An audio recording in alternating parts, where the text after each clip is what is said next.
Bobby, we need to have a talk about this World of Warcraft Classic. Do I look like I know what a WoW token is?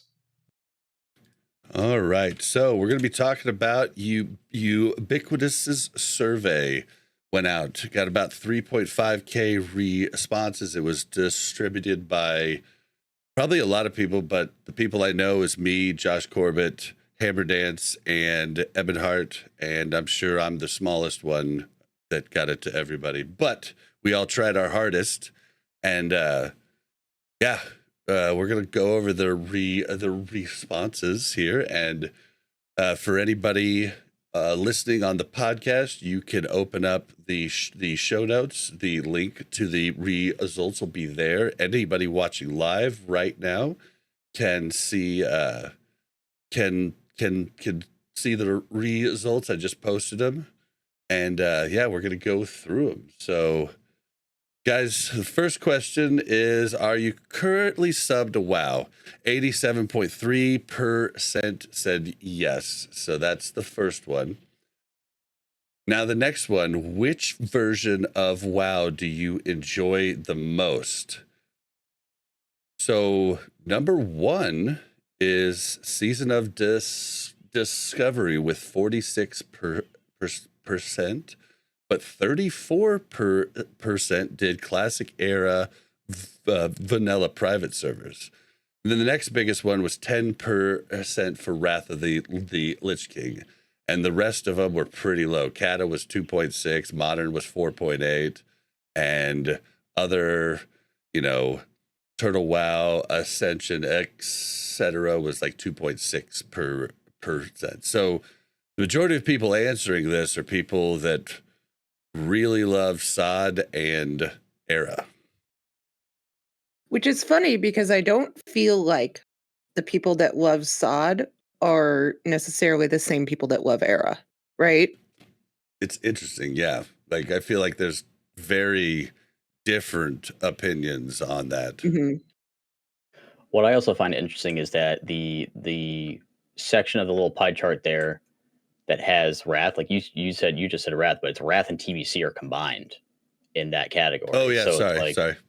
So it's basically like pre-Kata that isn't vanilla is combined at the same category, and that combined category of Wrath and TBC was still only 10%. Mm-hmm. Yep, and which isn't to say that TBC or Wrath are bad. That just goes to show how popular Era and SOD are. Well, and Dinkin Finka points out a good point in chat.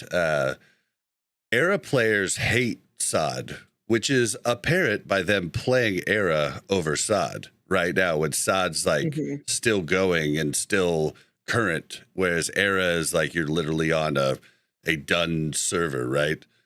So it's obvious that they don't like SOD, right? But it's just like this just shows who the population that we were able to distribute this survey to. And it's just interesting because I think a lot of Season of Discovery players don't hate Era. So I think that's an important distinction too to look at. Then the next question is, what class do you main in Classic? And that's just like, it's interesting how like how spread out this is. I mean, DK is the only like small number. I mean, which makes sense. It's only in one of the three, right? Or four, or whatever you consider classic games. And there were very few people who even said TBC and Wrath. There was only 10% that like that in here. So it does make sense. But it's just kind of cool that we have that big of a. Yeah, but I mean, you have to add the 10%, the 4.8 for retail, and the 2.6 for Kata, right? Yeah, true. All right, but those questions are really just to get a baseline of who's answering. All right, so The big one, server structure preference. Giant regional servers with many layers got 54.4%. The next highest one was layered standalone servers at 15.6%. Next one was small single layered servers at 14%. And then the last one was smaller single layer servers with cross realm enabled at 13%. I'm surprised that giant regional servers with many layers doesn't have a higher. It has the highest, but I'm surprised it doesn't have higher. I'm surprised people actually still want smaller single layered servers and layered standalone servers. I don't know. What do you guys think? I think that what's weird is that the response I got the most and the response I got the least are the only two that we haven't seen yet from Classic. Like, we have seen smaller single layer servers already because there are small servers that didn't need extra layers, so they had a single layer, and those servers died. And then we've had layered standalone servers, which is basically the same thing, except for just with higher populations, like a single server just with enough population that you needed multiple layers. And like, that's how the game has been up to this point. But we haven't seen giant regional servers. Like, we've seen like servers that are incredibly highly populated, but they were not like specifically designed to be mega servers, like how this, update is coming that's going to do. And we also haven't seen any cross realm stuff other than, BGQs. Yeah, so it's like, I'm sorry. Just interesting. It's just interesting that the most and least popular responses on this question are the only two things that we haven't seen yet. And I wonder if everybody, because we have seen giant regional servers, many layers, maybe it should have been added in there, but no queue. Because we have seen the giant ones, but you have a queue when it's super They're popular. community made giant ones, though. Yeah, yeah, true. I mean, this one's a no-brainer for me. They're death proof for the most part. It's giant regional. If you don't want to pay for any server transfers, that's where you want to be. Yeah, that's why I can't believe it's not even more. Like, I can't believe it's not 90% of the people that took this quiz. But I mean, it's the majority.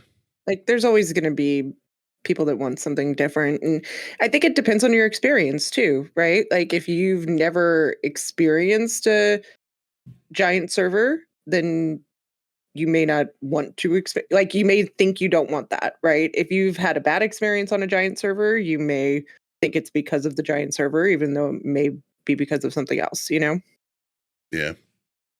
Yep. And then the weirdest one for me is I think a lot of people are cool with cross realm, and it's just not something I really like. I don't like cross realm because you still have shitty auction house problems, on your smaller realms. So crossing the realm doesn't help you there, unless I'm wrong and cross realm does link auction houses. Like, I could be wrong there. I don't think it does, but I don't have any basis on that. Yeah, just a hunch. So, should servers have forced faction population balance? We have 65.5% saying only for PvP servers, 8.9% saying no, and 25.5% saying yes. Faction balances on PvE servers, I don't know that matters, but maybe it does. I mean, if, only if world bosses aren't instanced, I guess. Maybe, yeah, for different things. Maybe there's that, and yeah, I don't know, but I think we all want it for PvP servers. And then the people that said no, I'm just like, you must play PvE. Or they've been that person that's not been able to make a character on the server that they want because it's not faction balanced. I just don't think it's fun if it's not balanced on either side, For sure. If one side gets too big of an advantage, then it's like there ends up being nobody to fight because everybody leaves, like, which is exactly what happened to all the servers up to this point. Like Benediction and Fairlena. Yep. And I moved to Benediction because our guild did. And I'm happy I did, but I still believe we would have had a lot more fun throughout Wrath if we had moved to Grobulus. Although I fear Grobulus is screwed now too, but they lasted a long time. Like we would have had great time at TBC and in Wrath. And I just found that I've never played on a PvE server ever in my entire life. Benediction was my first interim into a PvE server, and I freaking hated it. There was no danger in the world.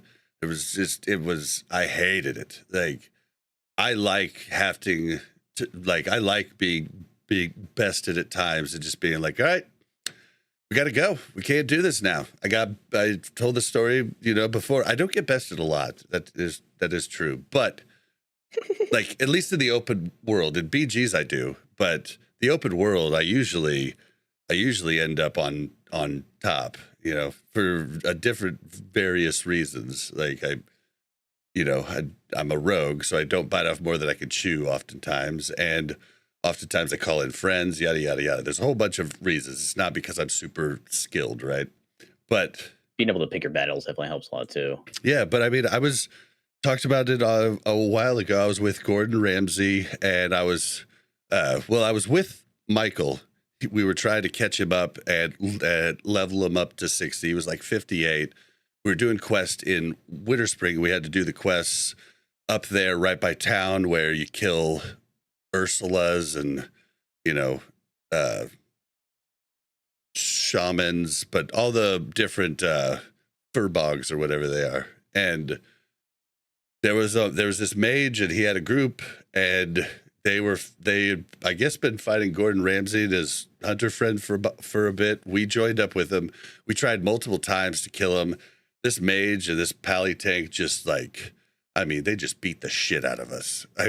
And I finally went, Michael, we got to find something different to do. We can't do this right now. We've been weighed, we've been measured, and we've been found wanting. We can't do it right now unless you know anybody we can call in for backup.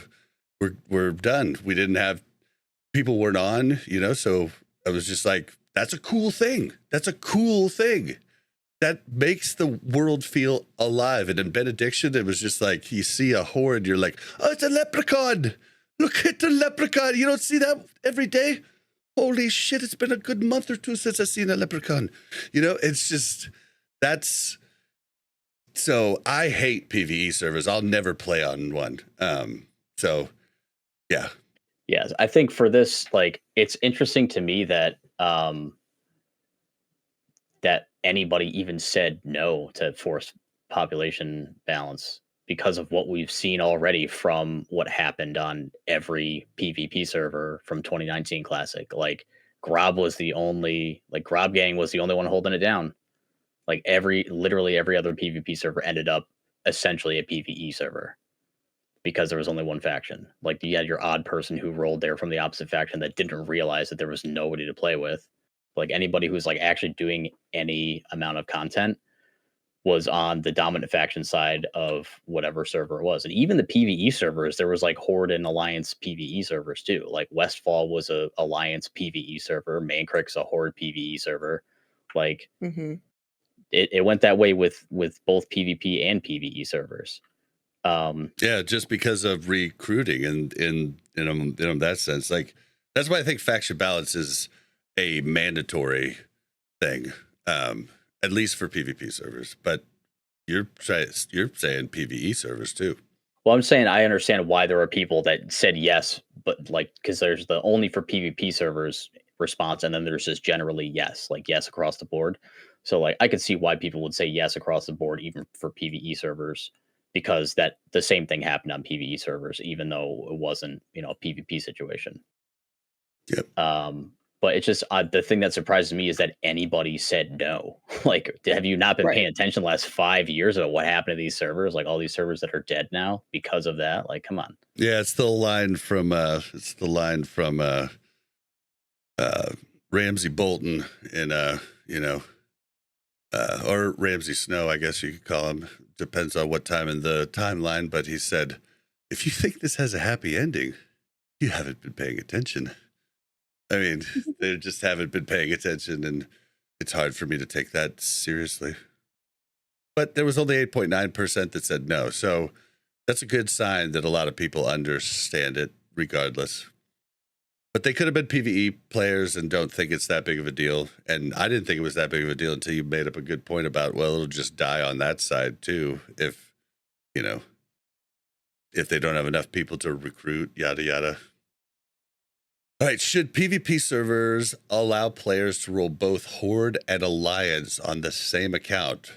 42.8% said no. 57.2% said yes.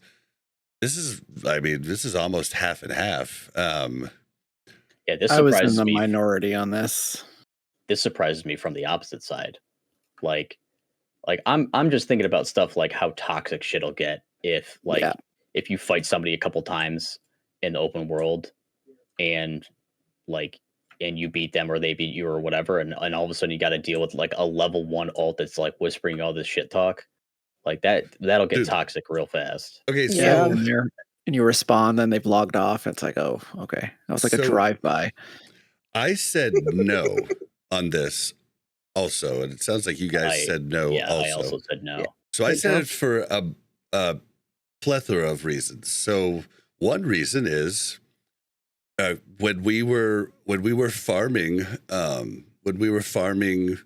Crusader, I wished I had a Alliance, rogue that I could jump on and kill this guy that kept taking our tags, right? And I wanted that really bad. And if that option was there, I would probably,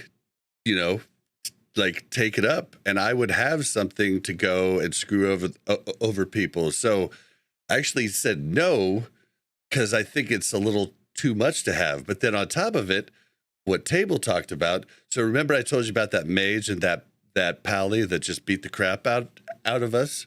We didn't beat him once, right? But this idiot, well, I don't know if it was the mage or the paladin. They logged on to a level 1 tune and started talking shit. They're like something like, go back to retail. You're not Bobka. And I was like, no, I'm Blazzinbob. Bobka is my buddy though. And I always get them back with like dumb shit, because I'm just like, but I thought to myself, what a moron. Like you're not even losing, and you've got like you are that much of a freaking insane weirdo, and you're probably like 38, and sore winner. It was definitely the paladin. I think it was the mage, but I could be wrong. But it's just hilarious. I'm just like, there's no point in this. What I did is I told Stream, yep, he kicked our ass. You win some, you lose some, and that's how I feel like everybody should be. But some of these people are psychopaths, and they just want to even jump on if they're beating you, and it's just like, okay, well, yeah, I don't understand that at all. It would the be most toxic thing I'll do is the /pulse emote, and it just says that you check their pulse. Oh no, and it's the funniest thing in the world to me. What is it? /what? /pulse. Oh, dude, I'm gonna have to use that. I didn't even know that was a thing. I've been so toxic with that since like TBC, and if they don't release, then you can cannibalize. But that's as far as I take it. I don't go on an account and message you. That's as far as I take it. I just eat their body after I check for a pulse. It's totally fine. I used to spit. I kind of miss the /spit. Now, what I do is I /fart now, but like.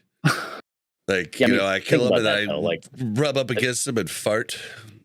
But just think about that. The fact that they got rid of /spit, there's no way that they would let us make characters of the opposite faction on a PvP server. That's ridiculous. They've removed /spit. They're not going to make it easier for us to be toxic to each other when they've already done something as petty as remove an emote. Yep, I want /teabag to work. That's the sit button. Blazzinbob rubs his balls up against your face slowly. No, I'm kidding. I don't actually teabag anybody. I've never made that macro. I've been teabagged a lot. I'm a jawless undead. You can try to teabag me. It ain't happening. I do like the lazy version. I go bare form and just sit on them. You give them big old dinkleberries. Potato sack. Oh man. Well, yeah, I think it's interesting that so many people are fine with it, but again, it could be PvE, and I don't know the PvE it would be as toxic because you wouldn't have to fight people. So the people that I feel like the people that turn on war mode or whatever in like retail, like they know what they're getting into, and like they're probably not as pissed when they die. But people that roll in a PvP server not knowing that they're on a PvP server, not knowing how this works, that haven't been paying attention, right? They're like, well, this sucks. I just want to do this. It's like, yeah, you want to, but the other faction's not letting you right now. So what you're going to have to do is do something else until you can garner up enough people to go kill them, which sucks for, people like Table who want to do all these min-max things to improve their parse in PvE. And that makes sense, right? But it makes the world as a whole pretty boring for me a lot of the times. But we're not talking about that anymore. We're talking about should you be allowed to roll Alliance and Horde on the same account? The weirdos just have 2 accounts, though. I mean, right? Yeah, if you want to do it, pay the extra $15 a month. So then whatever. Right? Do what you want. And I think those people get chat banned a lot because it's so funny how many people get chat banned, and I'm like, yeah, I can see why you might have got chat banned. I mean, Casimo's been chat banned how many times? I love him to death. He's one of my best friends, but he talks too much shit to people via text, where I just say something that will probably piss him off, but I feel like it's funny to me. And then I just ignore him, and like, I've never been chat banned in my entire life. So it helps if you don't read chat too much. All right. What about, would you like to see more playable races? High elves, blood elves, worgen, goblin, Draenei, etc. This one was 59.1% yes, 18.2% no, 22.7% neutral. I had a caveat. I did choose yes on this, but I had a caveat of no Draenei, goblin yes, worgen yes, blood elves yes, high elves yes, no Draenei. I don't know why that's the hill I want to die on, but that's the hill that I want to die on. Like, I really don't like the sci-fi stuff in, like, I don't want any playable races that we don't see in abundance in vanilla. That means blood elves might not even be there. I don't even know if they're in vanilla. Like, they are. They just look like really white night elves. Well, they're high elves. The ones that are in vanilla are high elves. Yeah. Like blood elves specifically are the ones that go to the Sunwell, whereas the high elves are the ones that are like, arcane magic users, but they don't fuck with the Sunwell. Oh, and Velida in chat says worgen look really silly though. I don't want any. I don't even like the Gift of Gob having like a newish goblin look. I don't want any of the graphics from retail to come to Classic at all, unless it is a toggle. You can toggle client side that will make everybody happy. I don't want the races that I would be okay if they were going to add new races. The ones that I would be okay with adding are the ones that like actually make sense lore wise, or the ones that they were gonna give us and didn't for vanilla. Like, there was talk about ogres. There was talk about goblins. There was talk about high elves. Those are the ones that I remember specifically. And I think there was like some rumors about Naga, but I don't think that was ever like confirmed or anything like that. But like, if it was something that was the way that I see it for Classic Plus specifically, the main stuff that I would be okay with being added to the game is stuff that they were gonna add, but then couldn't because it got cut or they ran out of time or whatever. So like high elves, I think would make sense. get added, and they would be an alliance race because the high elves were, it's the same society that night elves came from. It was just a different class or caste within that society. And then, I mean, well, goblins could be both. It could, maybe, because we have to go the neutral route with cartel, it. Yeah. I honestly thought that's what they were gonna do before they ever made them, is make them like the Pandaren, and you could pick a side, but didn't really go that way. Yeah, but they did it the other way around, where it was the cartel picked the side instead of each side picking the cartel. But I don't know, ogres were we look at the playable stuff in Warcraft 3, right? There were some units that the Horde had access to in Warcraft 3 that had ogres. So that makes sense. And that's a lot of the playable races in WoW are from what was playable in the Warcraft RTS game. So gnomes were not their own faction in the Warcraft RTS games, but there was a couple of specific units that you could build when you were playing as the Alliance or as the humans or whatever. You could build the the siege stuff, and that's how you got some dwarves. And there was a couple of units where you had gnomes, so they weren't their own faction, but there were specific units that were piloted by gnomes or by dwarves or whatever. And it was a similar thing with rangers and with magic users. There were some magic users that were elves, that were high elves, and there were some that were humans. And then there was the rangers, all the rangers were all elves. You know what I mean? So I don't know. I just think it'd be cool to add the stuff that they were gonna put in the game, but then they just didn't because they ran out of time or whatever. You talk about rangers, and that was what that's why I loved the melee hunter so much, because I finally got to feel like Aragorn, and be a badass in melee, but still be able to do some damage with a bow, but a badass in melee. XX Legolas XX is out. XX Aragorn is in. Yep. Keck W. All right, next one is, would you like more race class combinations? 41.3% said yes. Undead plus human hunters, gnome priest, tauren mage, etc. 19.6% said yes, but only if we have more races in the game. 20.2% said no, leave it exactly as it is. 16.7% said neutral, and 2.2% said don't care, human warrior every time.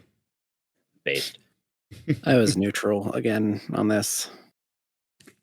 I mean, was Bob the 2.2% that said no human warrior every time? No, it was the funniest answer, that's for sure. Yeah, I forget. I had a caveat on this one. I don't remember which exact one I picked, but mine wasn't really here because I undead and human hunters. That makes so much sense to me. The fact that you couldn't make a human hunter in the beginning is so lost on me. I talking about Aragorn again. What are you talking about? You can't have it. You think about hunter. Before the Scourge swept through, Nathanos was a human ranger. You know what I mean? The hunter class was basically just ranger plus other stuff. Yeah, and maybe they planned on putting our ranger class in later. You know what I mean? That would have been cool. But I don't know, the new class race combos I think would be again, this back to what I said before, if it makes sense with the lore, the stuff that you would expect to find in one of the Warcraft RTS games, I think it totally makes sense. And there's some flavor stuff too, like Valeth in chat says hot take Night Elf Paladin. I don't even think that's a hot take. If you have access to the light, why shouldn't you be able to be a paladin? And the source of the light is different. The Night Elves get their light from Elune. Yeah, I don't think the paladins are racist. I think they're, if you have access to the light, they're down. I think the connotation though is again, thinking about the Warcraft RTS games, the Paladins of the Light. The Paladin is supposed to be a Knight of the Silver Hand, and those specifically is the Holy Light. You know what I mean? It wasn't until TBC where we started to see Paladins that were getting their powers or abilities or whatever from something other than the Holy Light. You know what I mean? The Draenei get it from the Naru. the Blood Elves get it because it's from a different Naru, but it's a Naru that they have like enslaved basically to like force them to give the light. And then in Kata, the Tauren get it from the sun. So it's not the holy light, but it's a different source of the light. So like if that stuff ends up being okay down the line, then like why not Elune as a source for the holy light, especially the fact that night elves can be priests. Yep. True. Yep. And I mean, like Tauren Mage, like it sounds gnome priest, like these things sound like completely fine to me, you know, like I think like you just get into like the weird things with paladins and different things, but I don't know. I'm a lore nerd, so that's the type of stuff that I think of. Like that's how I approach the question as a lore nerd, is the stuff that makes sense in the lore of the setting. Does Tauren Mage not make sense, or Gnome Priest not make sense for a reason? Tauren Mage is a little weird at first glance, but you know, they can use Frost and Fire as shamans, they can use Arcane as Moonkins. That's the most correlation I can make.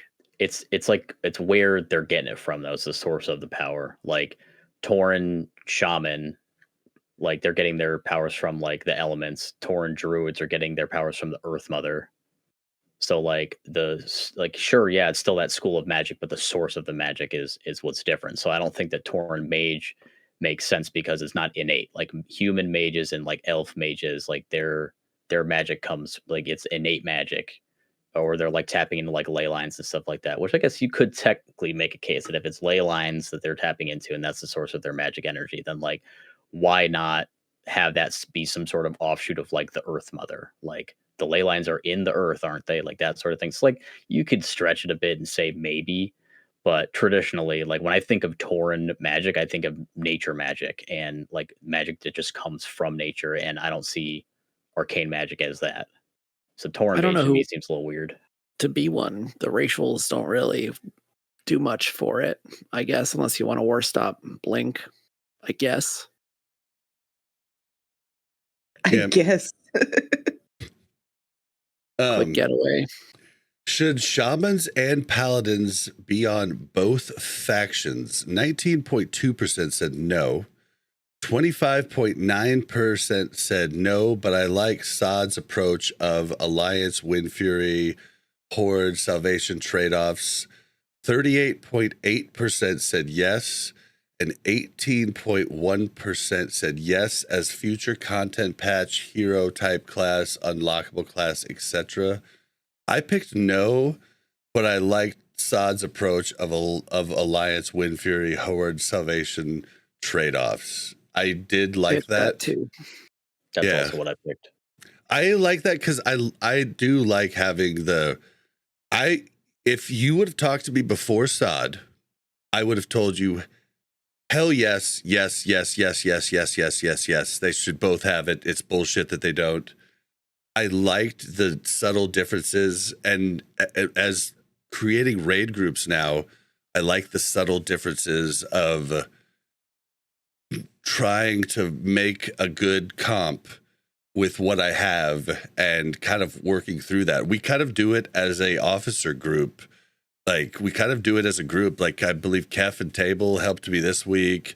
Hellbjorn and a couple others helped me the last week. And we kind of talk through making our roster and putting people in different groups. And it's a fun kind of group activity for us. But, you know, I could see how people would say yes. And I could see why that's the biggest thing, is because it does make things a little bit harder, and it makes things a little bit harder to understand. But I like the different flavor of the Shaman and Pally.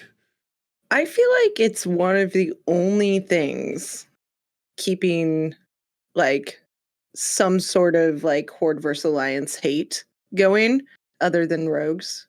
Yep, because when I was Alliance, I hated Shabbies, dude, in 2019 Classic. And now I hate Paladins. I mean, I hate them. Paladins. I'm like, shove that holy up your ass, asshole. You know. That's right, Bob. But I was like, ooh, shamans, you know, in 2019. So I think it's good to have that. I think it's cool. I think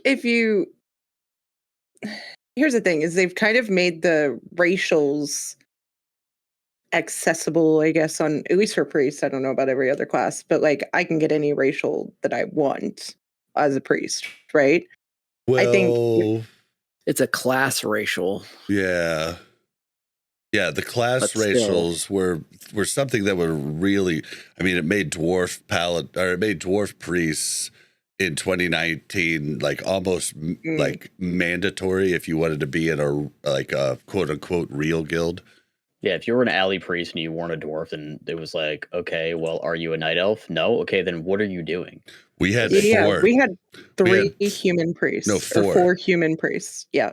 Mm-hmm. And then we had a dwarf priest that kind of rotated between a bunch of, like, we couldn't keep a dwarf priest, like, and that's because dwarves are stupid. So every time somebody rolled a dwarf and was like, I'll be priest, then they'd play it and they'd be like, fuck that, I'm going to quit the game. And so they'd leave. And the 4 human priests stayed the entire time. So Why are you I'm talking not mad about about it, us you know? dwarves, Mel? It's pretty rude of you. We are not Nobody wanted to be a stupid. dwarf. I'm just saying. I'm Nobody wanted just to be a saying. dwarf. I mean, maybe I would say you're stupid, but I'm not going to do that. We'll stoop to your level. I'm just kidding. Okay. But Wash your back. Wash your back. do you think that faction balance would be easier to achieve if they had shamans and paladins on both factions? I don't know. I I mean, know. like the way it is, like if you're a Shami or a Pally player, like if that's the class that you want to play, then you have no choice. So like if the rest of your friends want to play the other faction, then like what do you do? Not play with your friends? That kind of sucks, right? It's like I get it. I get why people want to be able to do both, but like they would have to, like for a Classic Plus, I can't help thinking that there's a lot of stuff that they would have to potentially rebalance somewhere along the line, because the way that things were balanced in vanilla, they were balanced like PvE wise, like raid encounter wise. Things were balanced around having either a paladin or a shaman, or multiples of those in the group rather than both. It's like there's certain fights where if you had both, it'd be a joke. Like think about like Viscidus, right? Like Viscidus with shamans and pallies would be nuts. Like nobody would care about the poison stacks at all, because you could just drop poison cleansing totem in the shaman groups, and then you just have extra cleanses for the rest of it. Like nobody would have to even worry about it even a little bit. Yeah.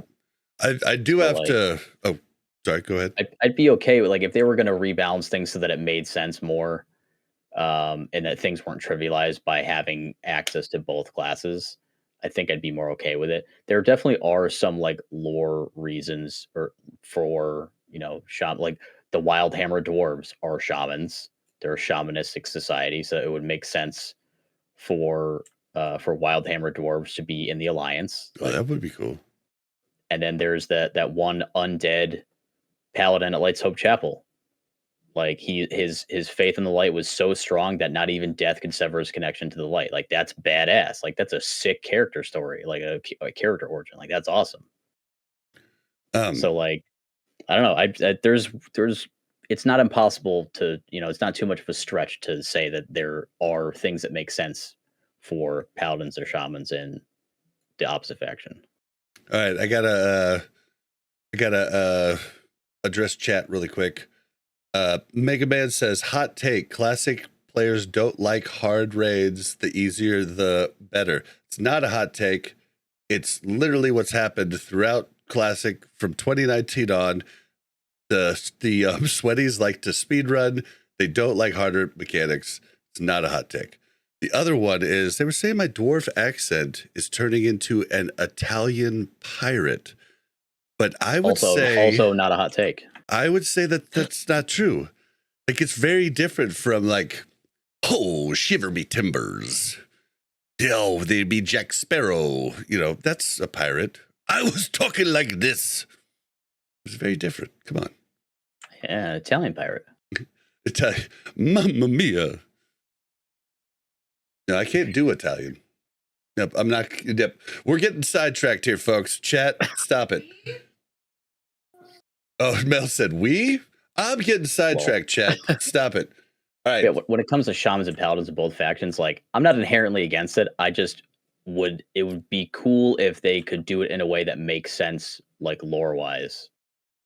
Like, that's what I'm, like, thinking about, because like I want it to still feel like vanilla, right? Like the things that I'm feel cool like with vanilla are the with- stuff that goes along with the RTS games, like the lore that was already established before WoW came out. Well, you And talked about the dwarfs, right? Like, Yeah. they Like you could can add you that in play without. levels in the RTS games with the wild hammer dwarves in them. Like we've seen dwarf shamans before WoW even existed. We saw dwarf shamans. Well, here, let me add on to that though, because if they add that in, they have to add in a starting area and stuff. I would say it'd be something where you would have to like do a quest to attain that. That would be a lot easier for them to implement than a brand new. Oh my God, the kitty! Oh, I'm getting sidetracked. That would. Kef has a very cute cat. If you're listening on audio, you should definitely check out this time stamp on YouTube. But yeah, like it would be very hard to add a starting area in, right? But if you could like go to that, but we're kind of talking about allied races now. And if they put something like that in, I would want it to be a quest line where you kind of join them and go in, you know, I know it doesn't make a ton of sense lore wise because you'd have to be bored into them, right? But I don't think you'd need a separate starting area. You just allow you to make a dwarf shaman from the start, and then you're just a wild hammer dwarf. Like that's the. Yeah, I don't know if that would make as much sense. I think it'd be cool to be able to do like a quest or whatever, but maybe I'm crazy. But if we're talking about allied races, like none of the little furry guys, like none of that. Like we're talking just like you could change up your elf or your dwarf or your, you know, gnome or right. Like we're not talking about like, what are those ones? The for Bali? Vulpira? Yeah. Jesus Christ, no. Yeah, that was a little out of nowhere. I mean, I don't know. I didn't keep up with retail a lot, but are they like little fox people or something? Yeah. Fox people from BFA, which is like, it's cool. It's okay to have like a new thing that you're interacting with for the first time in like a brand new zone that you've been to for the first time, but then to suddenly be able to play as them, it seems a little weird.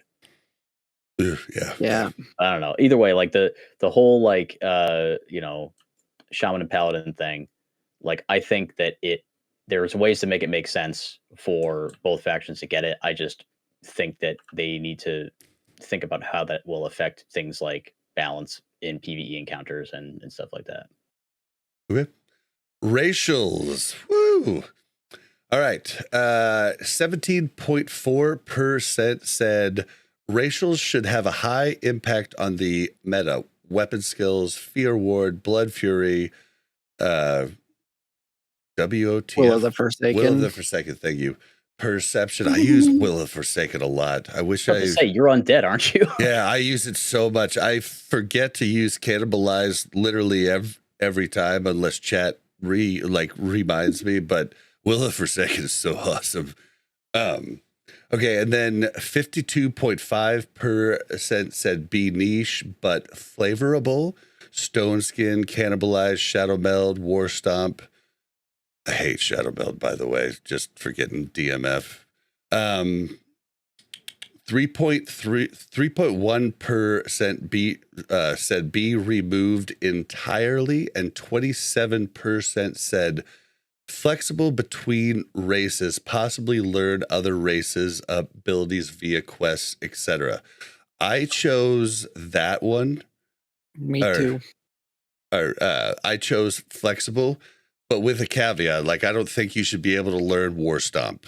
But anything that's weapon skills and rage, you can go get trained how to like rage out, you know, but some of them are like Cannibalize. I don't think a human should be able to learn that. I'm sorry, or a Tauren. You know what I mean? Yeah, it'd be kind of weird. Although it would also be kind of metal. Certain ones I was really cool with, but are you saying I think that should be humans flexible. Can't be cannibals? Because I think there is a world. I mean, all I'm saying is the only cannibals that we know for sure have ever existed are humans. True. Yeah. Actually, I mean, other than animals, I guess animals can be cannibals too. I guess, but it's pretty rare in the animal kingdom.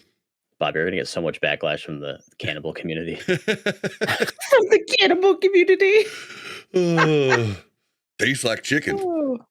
But I chose flexible between races. It sounds like Kef did too. What was your thought on it? You have another cat? Oh my god, kitties everywhere. I'm so jealous. It's getting to dinner time, so they're surrounding me like vultures. Yeah, that one's a Norwegian tree forest cat behind you. He looks like one, but could be he's a mix. Guy. I think he's a mix of it, but yeah. Sorry. Which one's getting your first hand of reg? Yeah. All right, go. I don't know. I think I like that there are racials. I think it sets apart the different races. I guess for me, I'm not sweaty enough to choose a race to be a class. Obviously, human paladin or human priest. Yeah. Yeah. So this doesn't impact me as much. I guess other people would have appreciated if I could have switched my racial and still played what I wanted, but I just play what I want. So, yeah, I think it's going to be really complicated if you say certain ones can be, across the different races, but not all of them. I feel like that gets weird. Then it's like, if you're undead, you have an extra racial that nobody else can have, but if you're a human, you don't have an extra racial. You know what I mean? Yeah, I get what you mean.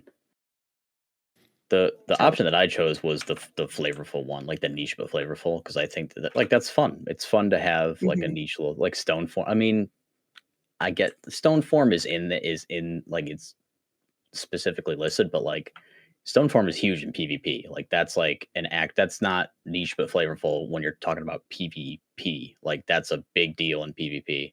But like I understand what Yubi meant by the question. Like the stuff that isn't directly increasing your damage specifically, like those racials are fun. And that's what I would have picked if I couldn't have picked the other one. But I like the fact of being able to get, and maybe we don't even call them racials. We just separate out the ones that give you more DPS, and those are just quests. Like I love having the runes and changing out my +5 to daggers for when I'm doing PvP, and then trading out, to my +5 for swords for PvE. And like I think that's really cool, like, and fun. And having a quest to set that up, I think is cool too, because it just gives you more stuff to do, more stuff for people to help you with, type of deal. Yeah, I think I do like the niche but flavorful, although I think some of those are a little bit more than flavorful. Like War Stomp, for instance, I feel like having a stun is definitely an uncapped AoE stun. Yeah, is definitely more of a benefit than being able to cannibalize. I guess just as a healer, being able to cannibalize doesn't impact me as much. But like cannibalize and War Stomp are like more PvP buffs than they really are a PvE buff. I mean, dude, a hardcore undead warlock, you never have to even buy food. Like, no, you have extra bag slots for days, because normally you would have to eat. You tap down and then you eat instead of having to drink. But with cannibalize, you tap down and then just eat whatever you just killed. So like undead warlock is huge for hardcore. Like that's a strictly PvE choice. But I know what you mean. It's kind of like defensive and different things. Like stone skin can definitely be used in PvE for different things, where you can stone skin off, different debuffs and stuff. But it's not huge as far as like 5 weapon skill to swords, or in rage for orc, like. So I actually want more rituals. I want what the priests have for everyone. Like I want an undead rogue to have an ability that the orc rogue doesn't have and the troll rogue doesn't have.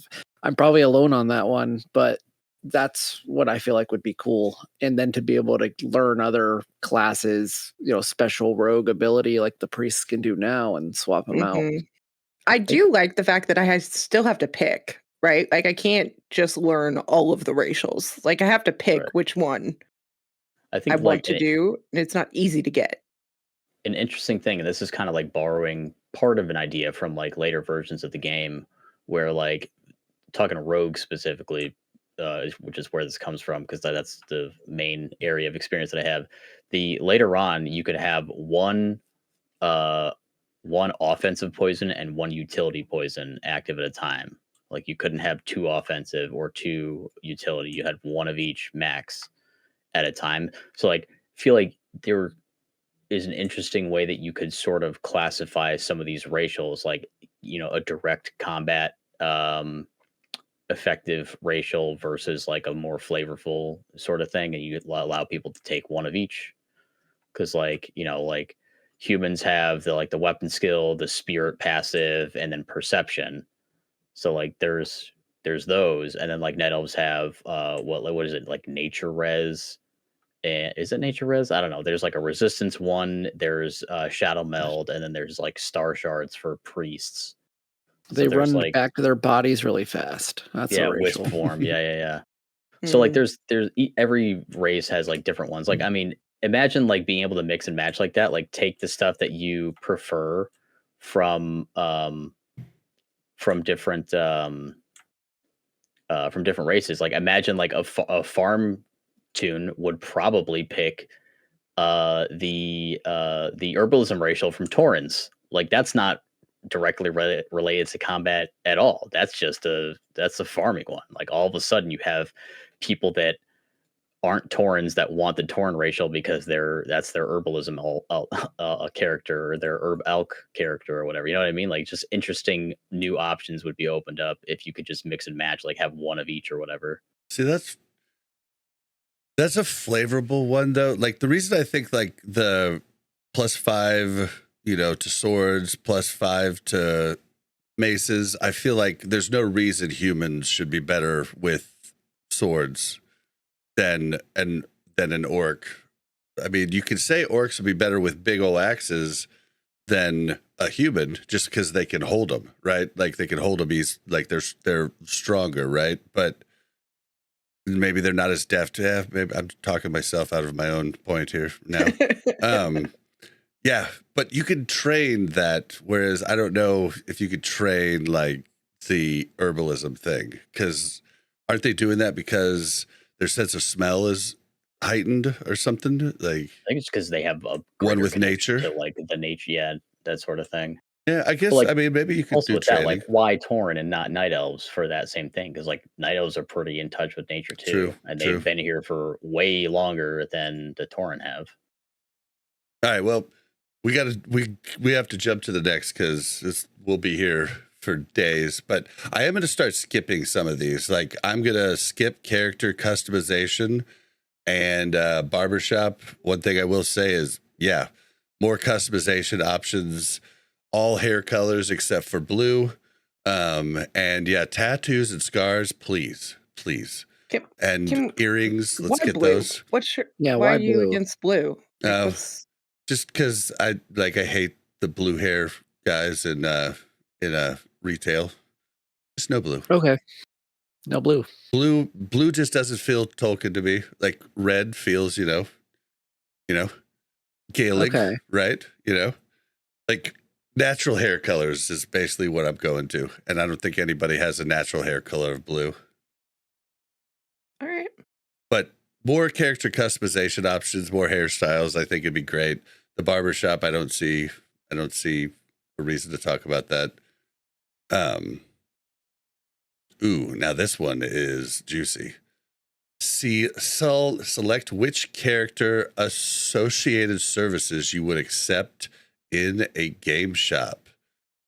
Name chains got 56%. This is one of the ones where you could pick multiple ones. So 56% of people hit name change, 47.3% of people hit race change, 38.8 faction change, 60.7 server transfers, which wouldn't matter if you had mega servers.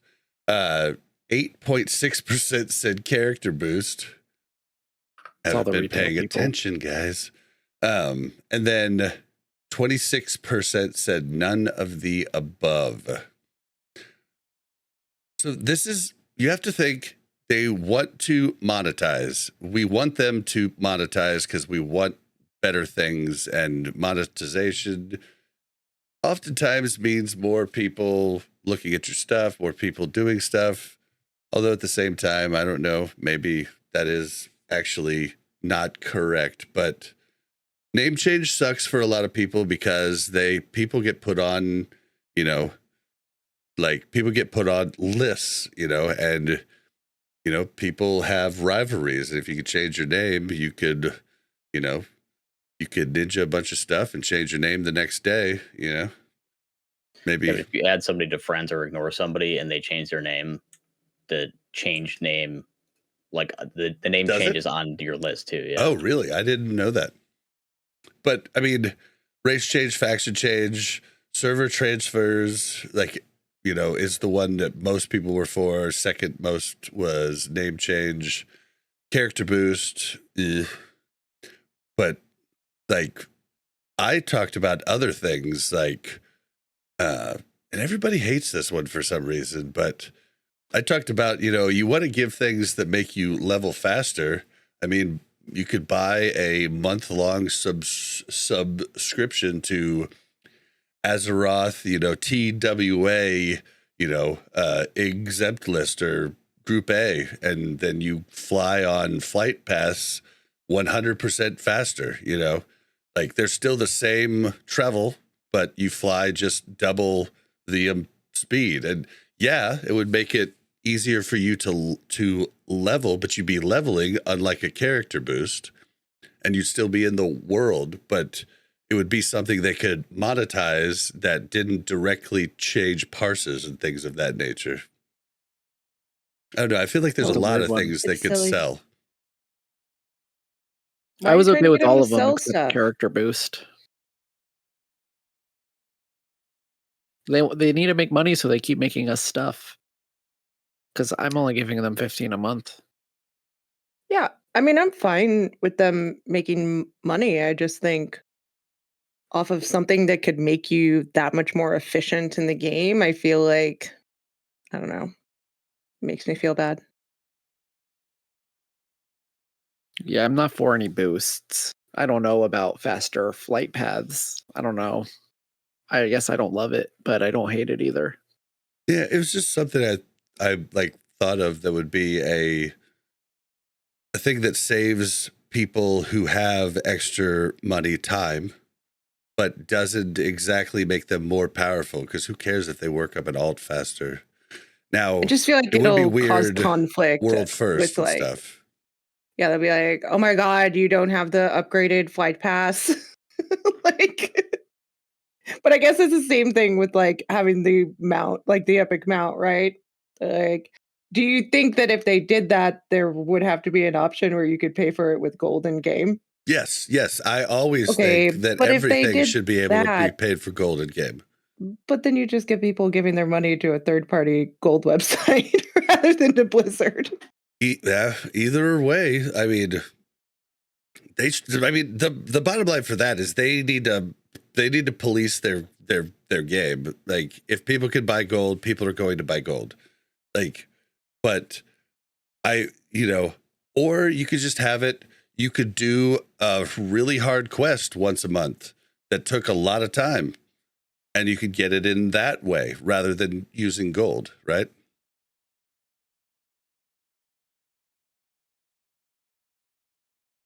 I mean, I sort of feel like it should just be the cosmetic stuff that if they want to charge for anything, I feel like it should just be. That's where I'm at. Stuff. Well, something I would buy, you just bring that up.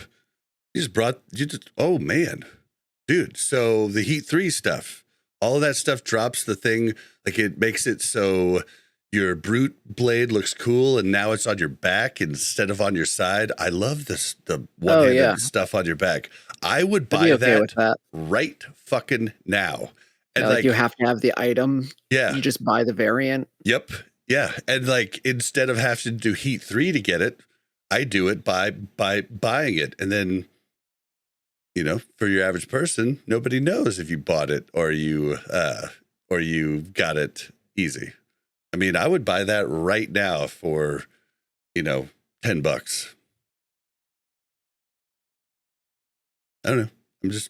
I'm just throwing out things, but basically what like, okay, so Kef said he was cool with everything but the character boost. What about you, Table? I feel like it just I only think the cosmetic stuff would be okay to charge for, because like anything else is like could be, I don't know, like a server transfer. I don't think that I don't think that they should be charging money for server transfers to begin with. I think I said that in my video too. I said they should never charge for that. The people transferring services most of the time is because of Blizzard's fault. So they shouldn't be charged for it. Yeah. So I don't know.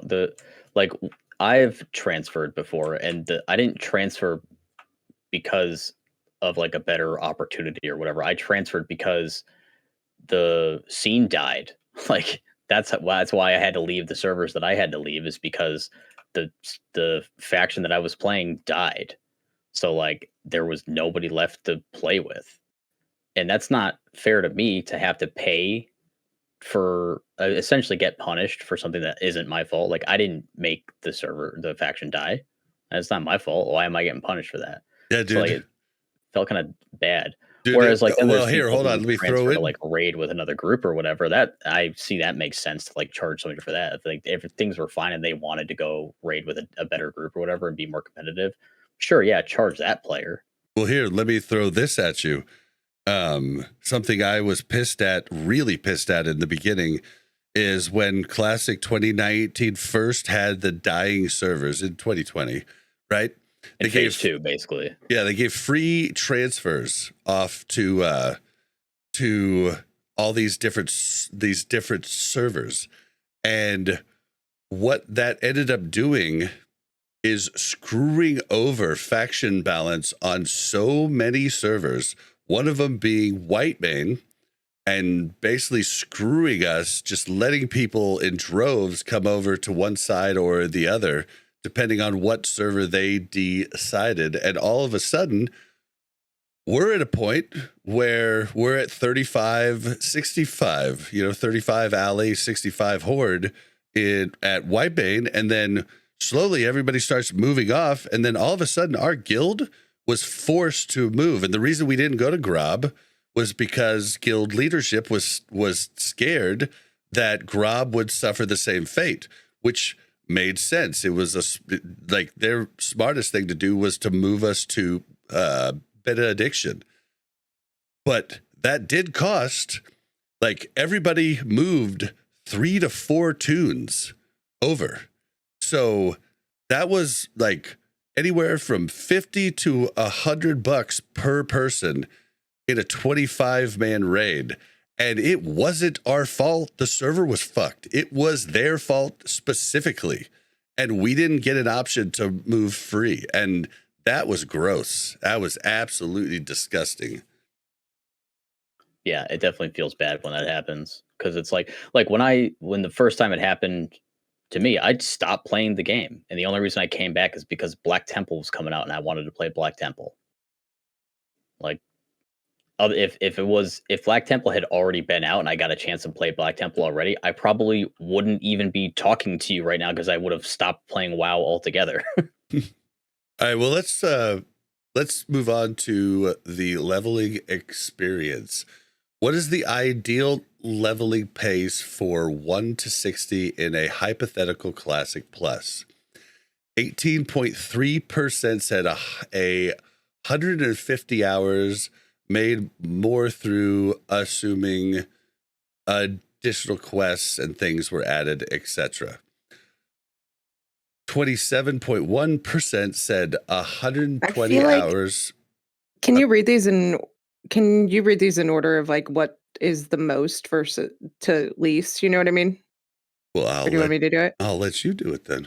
Okay. I'm just saying, like, it's hard for me to keep track if you like are skipping around.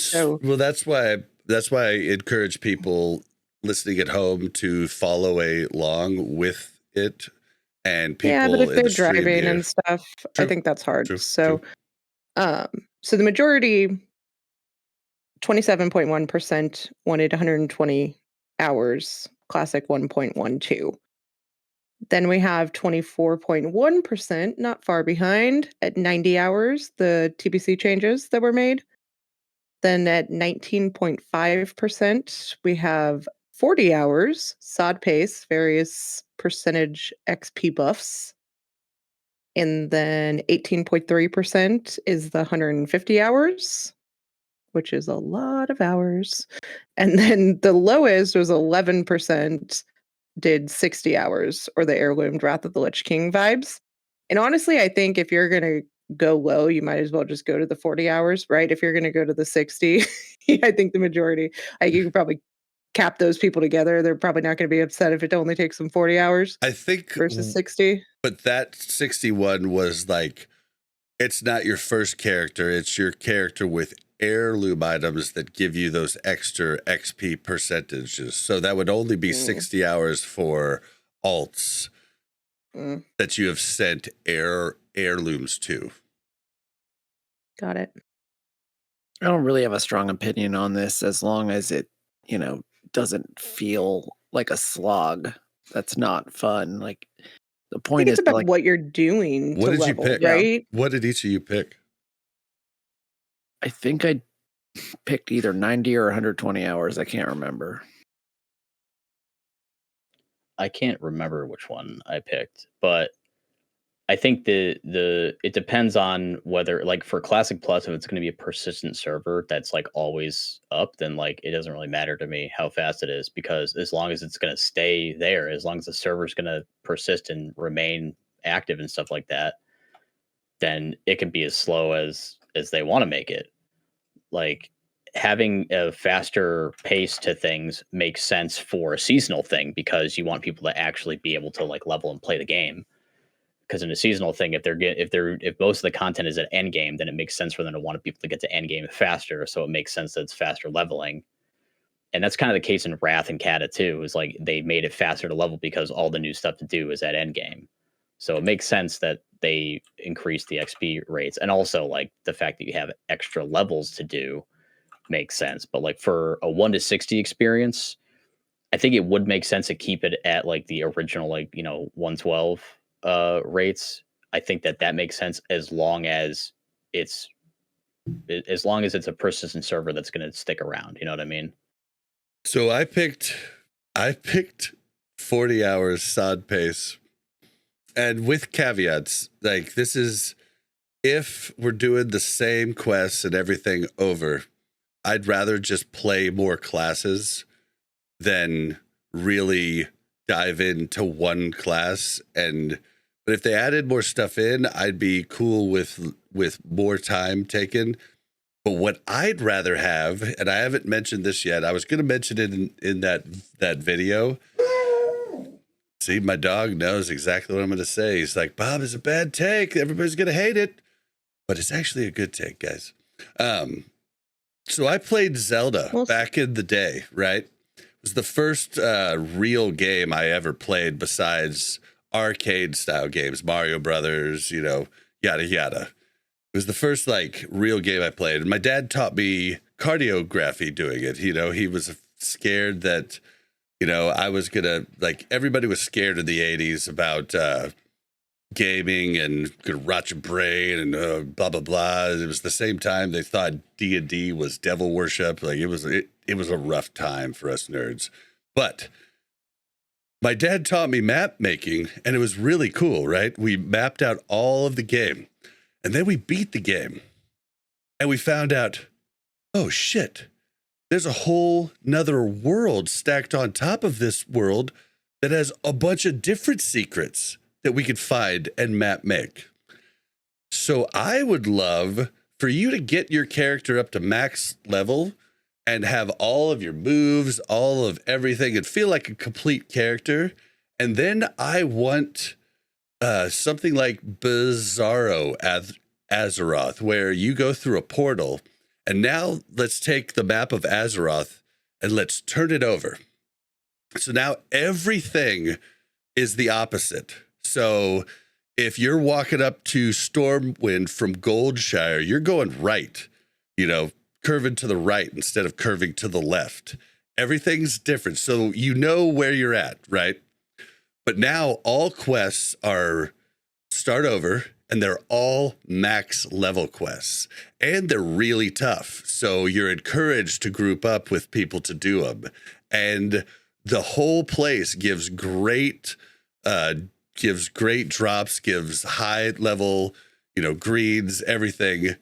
Like, that sounds fun as hell to me, and something else to do later on in the game after you feel like a complete character. Because the worst part about a long leveling path is the fact that you are not a complete character until level 60. And a lot of people hated the, 1 to 25 and then hold, 25 to 40 hold, 40 to 50 hold, 50 to 60 hold. Like, why not have a whole nother world to do everything at max level? Dungeons, everything. Like, I thought that would be cool. I think like the closest approximation that like other games already do is like a new game plus. So if you do like, get to max level, you finish the main quest or whatever, if there is a main quest, and then you can do new game plus where you replay some of the older stuff with a twist, and then maybe like you get some sort of reward at the end of it. But like if you're already max level and you're doing like a new game plus thing, and like WoW, I would think it could be like cosmetic stuff, Well, I was just thinking gold and different things, pre-bis gear. Just like, I was just thinking like another place, because like people like Mel love questing, right? Like, there's other ways that you could do it too. Like, like maybe you get like whatever, if there's like some sort of currency thing, like how have they done with SOD with like, the Undermine Royales, or like how it was in TBC with Badges of Justice, like stuff like that. Like, maybe you do new game plus, and that could be a source of that content, so that once you get to max level, you can continue to do quests and still progress your character from a power perspective, instead of just grinding a bunch of dungeons once you get to max level. You know what I mean? Like, it's just an alternate form of progression where you're still doing stuff that is harder than it was when you were leveling, but you're, there's a twist on it, and you're getting to play the content that you actually like to play. Well, and I'm thinking gold too. Like, people like Mel, like, they hate to grind. They hate to just grind stuff and just like work on stuff. Like, this gives her a way to make gold by doing what she loves. And it would be a neat, but I hate daily quests. It would be neat to see all of Azeroth like at like current level, and it could be 50 to 60 depending on the zones, right? Like, it doesn't need to be everything is crazy, but I think it could be so cool, I'm surprised they never really looked into doing like heroic RFC, heroic Willing Caverns, and going through all those again and beefing those up. Well, this would have those beefed up in that world, right? Like, those would be beefed up. So that could be fun. And like, dailies get boring really freaking quick. Like, like really quick. Yeah. And like, it would be just cool. It's just grinding. Like, when you have daily quests, it's not questing anymore. It's like grinding quests, which is just as bad as grinding dungeons. Like, the allure of quests to me is that it's something different every time, not like. And you're progressing, and you're ticking off boxes, right? And you're moving to different zones, and I don't know. I thought it could be a really cool thing, inspired by Zelda. Elden Ring kind of does that too. Like, you got the lands in between, and then you have like the underworld kind of thing going on where the map is just tripled. Oh yeah, okay, yeah. I don't know. I think it could be cool.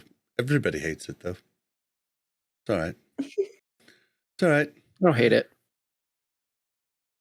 Table hates it. Mega Man hates it. There's all kinds of ways that you could do stuff. I mean,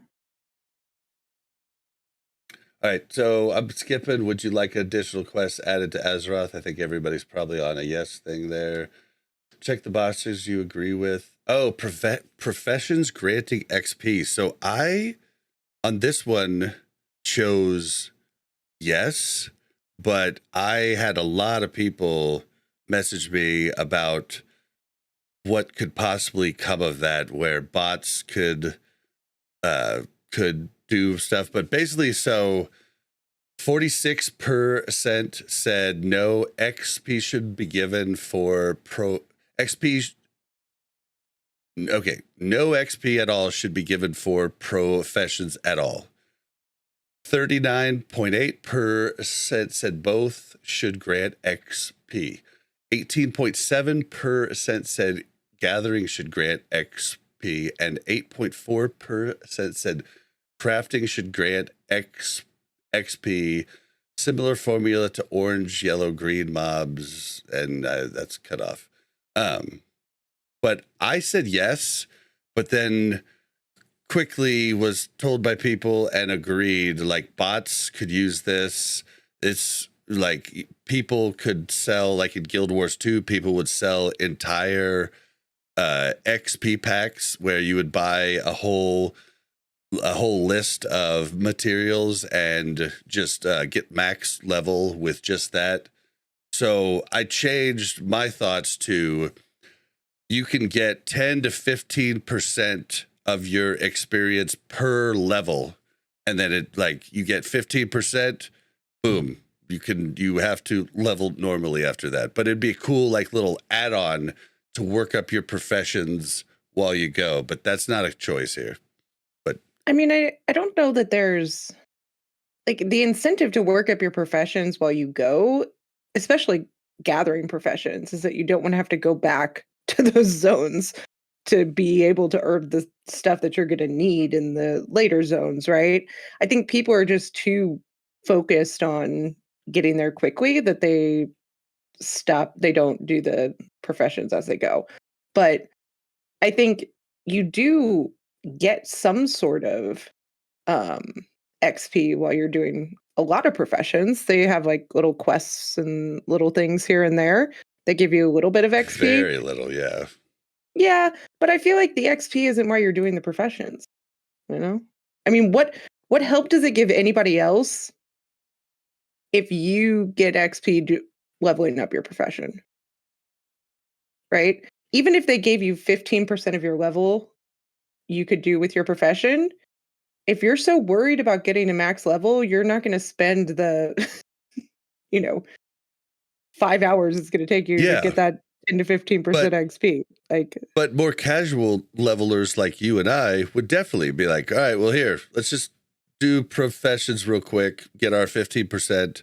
I mean, you could do 20%. It just, you don't want to have it to where you can do it without. That's all I feel like the name of the game is level, and you're supposed to learn how to do your class, right? And I don't think professions teaches you how to play your class better. Anybody I don't know else? that there needs to be any extra motivation for professions at this point. I feel like this is trying to give people extra motivation to do professions, and I don't think there's any lack of people that are maxing out professions. I think the main thing is like most people get to max level first and then do professions.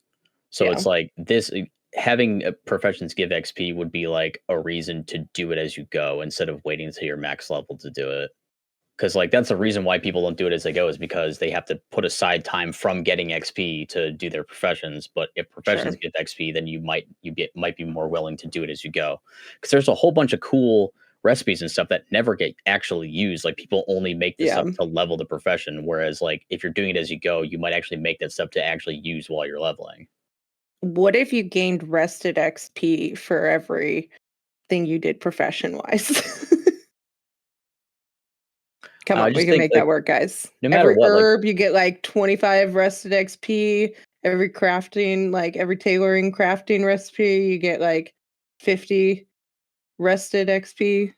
I feel like no matter what we can think of, or no matter what gets implemented, there's going to be a way for like bots and stuff to like exploit that or whatever. Yeah. And it's like the thing that makes that a shame is that there's a lot of really cool ideas and neat things that could have been put in the game that haven't, because or ideas that people have thought of and they were like, never mind, because of bots. When it's like that's kind of a shame, because that means that the game overall is actually actively worse because of the existence of bots. It wasn't just bots. Like Raspberrios was the one that pointed out the Guild Wars 2 leveling kits where people would sell an entire kit of all the mats you need to grind up. And I was like, ooh, that sounds gross too. And that also makes the non-killing route that I talked about in my video, like where you try to level without killing, like it makes it not a challenge, you know. But if you can only get a certain percentage of each level, it could make it a challenge, like the passive challenge, right? Yeah, I do kind of like the comment from Voleth and chat. Like maybe we give maybe there's a couple quests for each profession that give you rested little are you not listening to me? That was first of all my idea. Okay. The rested XP. It just wasn't as, pinpointed as that. But I think, yeah, like giving you one of those, what do you use? The little cookies or something to get the fodders. I like the rested XP angle. You set yourself up crafting to blow through faster. Yeah, it's like Bob doesn't listen to me at all. I didn't hear you make that point though. I'm sorry. Damn. I run the show. You can welcome to my life. Josh Corbett says it too. He doesn't even catch things until he re-listens to the episode. I don't even re-listen to my episodes, so I know I miss a lot running the show and running the stream and everything. So I don't think I miss a ton of other people's thoughts too. It's not just you, Mel. No, I know. I'm just saying, I think that would actually be easier to do with gathering and crafting professions, right? Like if you had a fodder that you got for a specific quest that you had to do that was make, 10 different or 20 different crafting recipes or 100 different herbs or whatever it is. You know what I mean? Well, if you got rested XP every time you herbed, I'd be screwed when questing with you. You'd be like, no, I gotta go get this herb. Yeah, but I don't think you could do it that way because it wouldn't make an impact as much, right? Like you'd get 5 rested XP for every herb you got, and you wouldn't really see the benefits of that as much. So it'd have to be something where you'd get a fodder after every 100 herbs you herbed or something like that. I don't know. I haven't herbed in a while, so I don't know if that's insane, but not a ton. I don't want it to be it has to be enough that it's semi-motivating because you're going to have to do it anyways, but not so much that it's you can't not do it as you're leveling up. Yeah. Ubiquitous is in chat getting upset with him not being on the pod with all these hypothetical holes being poked through that aren't asked. Sorry, bro. That's the way it goes. If you watched Hammer's video, if you watched Ebonheart's video, my video, we all did it, man. But you did a good job making this. If I would have done this, I would have done it 10 times worse and had so many more holes able to be poked in it. So I wouldn't feel bad at all, man. All right. Would a feature like setting up camp as a portable inn, sod, sleeping bag as an example, be a good addition? Sleeping bag allows player to unfurl a bag to sleep in, essentially creating an inn anywhere in the world with a 3-hour CD on use. Ignore the minor percent XP buff created. Now, I talked about this, and I talked about how there's even other things that were cool in SOD where a mage could port to you if you were in a sleeping bag, different little niche things that are kind of neat like that. But there's a lot of flavor they could do with something like this. Yeah, so 50.3% said yes, 30.4% said neutral, and then 19.3% said no. Well, those 19.3% of people obviously wanted the faster flight paths or something, because nothing's worse than something coming up and you being damn it, I want to get off, but if I don't spend this next hour, I'm going to have to come all the way back here to this random zone that doesn't have a flight path within an hour walk. and then do these last 3 quests and then go somewhere else. You know what I mean? Like, I feel like that'd be cool. The only time you would use this is to when you're leveling, right? Like, this isn't something that you would use. Like, there's no reason to be in an inn unless you're trying to get rested. Well, right? Or like by water. he did say setting up a portable like inn, like, which would mean that maybe you could buy food there, you could buy supplies. I'm inferring right here. I don't know. I don't think so. I don't read it that way. Ignore the minor XP buff granted. Like, yeah, the rest from the sleeping bag. Yeah, from the sleeping bag. But the only reason, like he says, unfurl a sleeping bag to sleep in, essentially creating an inn wherever you are in the world. To me, that means you get portable, rested. Yeah, but he said portable inn, so I thought like because you have to be in an inn to get rest. No, you don't. You have to be in a major city or an inn. Yeah. Okay. But like the point is the rested, not the buying stuff or whatever. Okay. Yeah. So you're saying like, I mean, he's in chat. He could clarify for us, but it doesn't really matter if he clarifies because everybody that took this didn't have him to clarify every single question that they took, right? Like, so it doesn't like what the intention of it is irrelevant. It's how it was interpreted by everybody else, and I think across the 4 of us, I think we don't agree on how it's interpreted. So I think Bob's obviously the minority here, but that's fine. Whatever. Yeah, I guess I guess I just thought when portable inn was stated, I thought like, okay, I kind of thought, what's it called? The cowboy game, Red Dead Redemption. When you set up camp, you have a place to cook food. You have a place to like, you don't have an NPC. UB makes a good point in chat. Like, it's not pulling NPCs out of his ass. Like, but like, I just thought like extra things, like there might be like you might have access to your bank maybe, which it doesn't make sense either. But either way, I was just thinking about like extra things. So then I don't get what this is for. So is this just so you don't have to go back to an inn before you log out?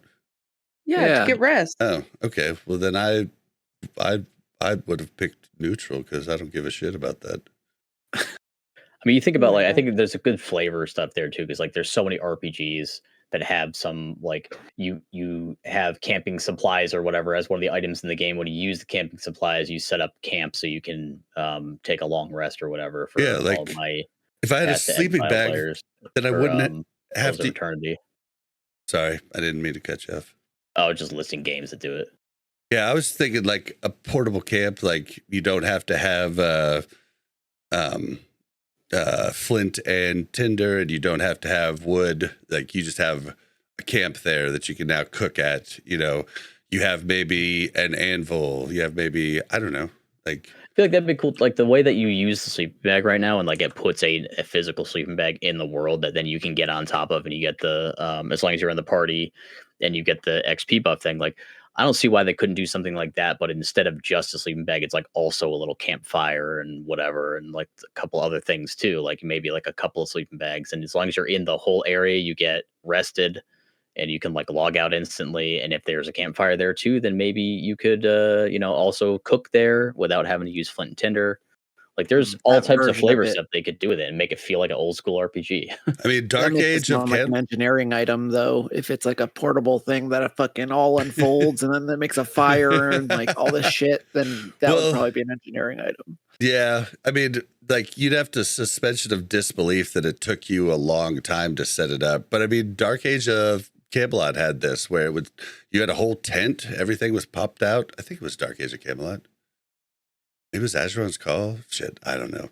It was one of the MMOs I played of the dozens and dozens over the years. All right, next one. When should you purchase your first mount? 54.3% said 40. 28.7% said 30. 17.1% said 20. And I'm flabbergasted by this. I said 20 in a second, and I think it's just weird you don't have a mount. Like, I said 30.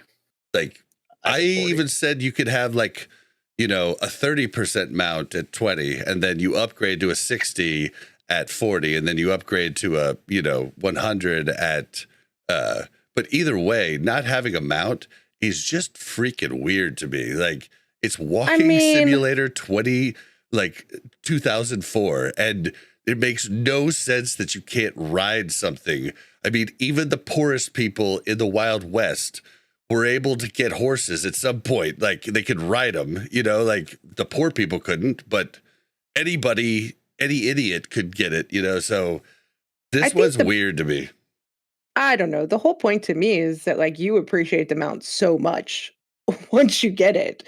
And the earlier zones aren't like, it's not like you're walking forever to like, yeah, okay, you are. I take that back. Barrens is pretty big. Yeah. But I feel like I don't mind getting it at 30. I don't know about 20. That seems a little low to get a mount. Early. But like 30 would be fine to me, I guess. But I do feel like getting to 40, I feel like you're like, okay, now I get to get my mount. This is exciting. I feel like 40 to me like is just the number that sticks in my head when I think of mounts, just from playing vanilla and stuff. And like even through TBC, it was still 40 and 60 were the levels still. So like that's what I'm used to.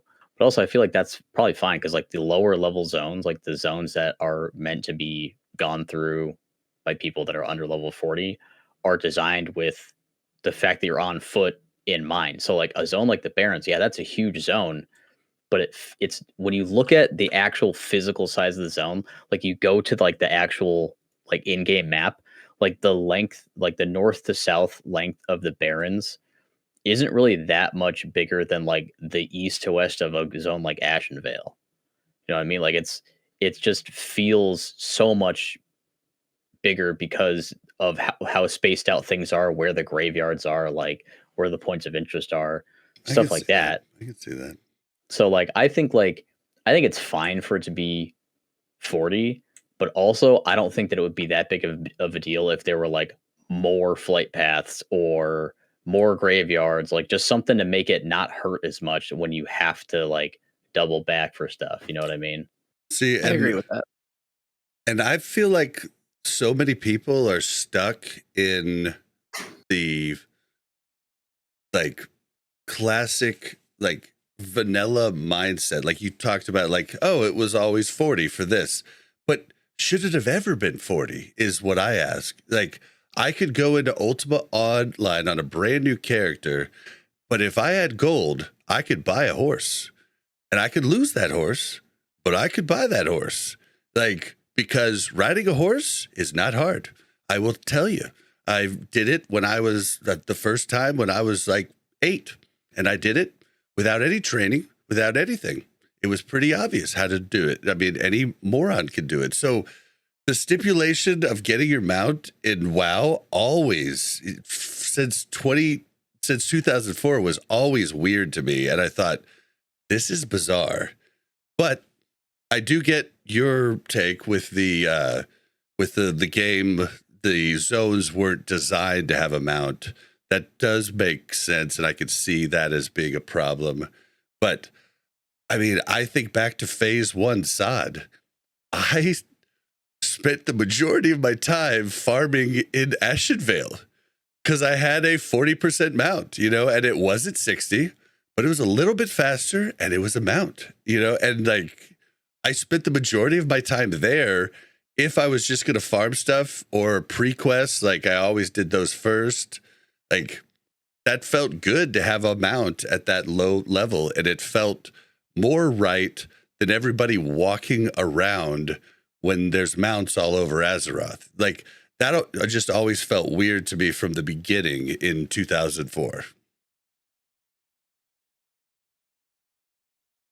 I feel like, yeah, like it's definitely just the experience that the devs wanted the players to have. Like when you look at a game like Ultima, like that was more like the economy in that game is different from what the economy Blizzard wanted out of WoW. You know what I mean? Like if you can afford it, you can have it was like a design philosophy for the devs of Ultima. It just wasn't for. Well, you could also lose it too. Like, I didn't put that in there. Like, if you get killed, your horse just walks off and can get killed. Like, you can, if you get back to your body in time and res and get back on the horse and take off, like, you're okay. But horses were a commodity that you either bought or you didn't buy, which I think was always cooler. But I don't know that I want to lose my mount every time I die, too. It's just a difference in design philosophy, really. Like, you could, like, it's not out of the question to say that there were probably players in Ultima who just never had a horse ever. And the game was, well, maybe, like if the game is, like, designed to not be a pain in the ass for people who don't have a horse, then that's part of their design philosophy. But Blizzard specifically designed certain zones to be gone through on a mount, and they designed zones to go through without a mount. Like, they and I can't argue with that response. Thought of that stuff. So I feel like they would have to, they would, like, so much stuff, in my eyes anyway, so much stuff would have to change about the world itself for it to make sense to me to have a mount sooner than 40, just because of the fact that they designed these zones without mounts. Okay. Yeah, and like in Ultima Online, we fought on mounts. So there's no mounted combat in WoW, and that would be really hard to do. But I mean, yeah, basically once you were knocked off of your mount, because there were bolos that would knock you off your mount, there were all kinds of different ways to demount people. It was, part of the actual combat in there. And I never really liked the mounted combat. And I always, in Ultima Online, wished that wasn't a thing, that anytime you engaged in a fight, your mount would just go away. But then, yeah. So the other there's thing that good and bad to both things. The other thing that I would want to bring up too is, like, if you give us mounts early, if they give us mount early, like say they give us mounts at 20 or whatever, all of a sudden these zones that were not designed for mounts, you're like blowing through these zones, you're going through them a lot faster because they're not designed for mounts, and you're just moving, faster relative to what the zone was designed for. And then also, once you do get your mount, or once you get to the zones that were designed for mounts, like, from 20 to 40, like, you're moving faster than it was designed for you to be able to move. But then when you hit level 40, all of a sudden it's like the game slows down drastically, because now you're in zones that were designed for mounts. So, like, you've caught up or whatever, and then it feels like the game slows down even more. And 40 is when the game should start to feel like it's picking up a little bit, because of the fact you just got your mount. And then it starts to slow down a little bit when you get into the 50s and whatever. So it would just feel like it would be even slower if you got your mount earlier than that, without some sort of, like, XP buff for the later zones. Yeah, the XP is what slows you down, but I get what you're saying. All right. What is your preferred dungeon forming option? Bulletin board is an add-on currently used to list adverts and how long they posted, letting players bypass the spam of their chat window. Searching a keyword like Skolo will let you see everyone currently looking for group or looking for members for Skolo specifically. And you can right-click plus whisper them. So 46.5% said a LFG interface, like a bulletin board. 24.8% said a LFG. Wait, hold on. No. The difference is what is the difference between these two? Summoning stones.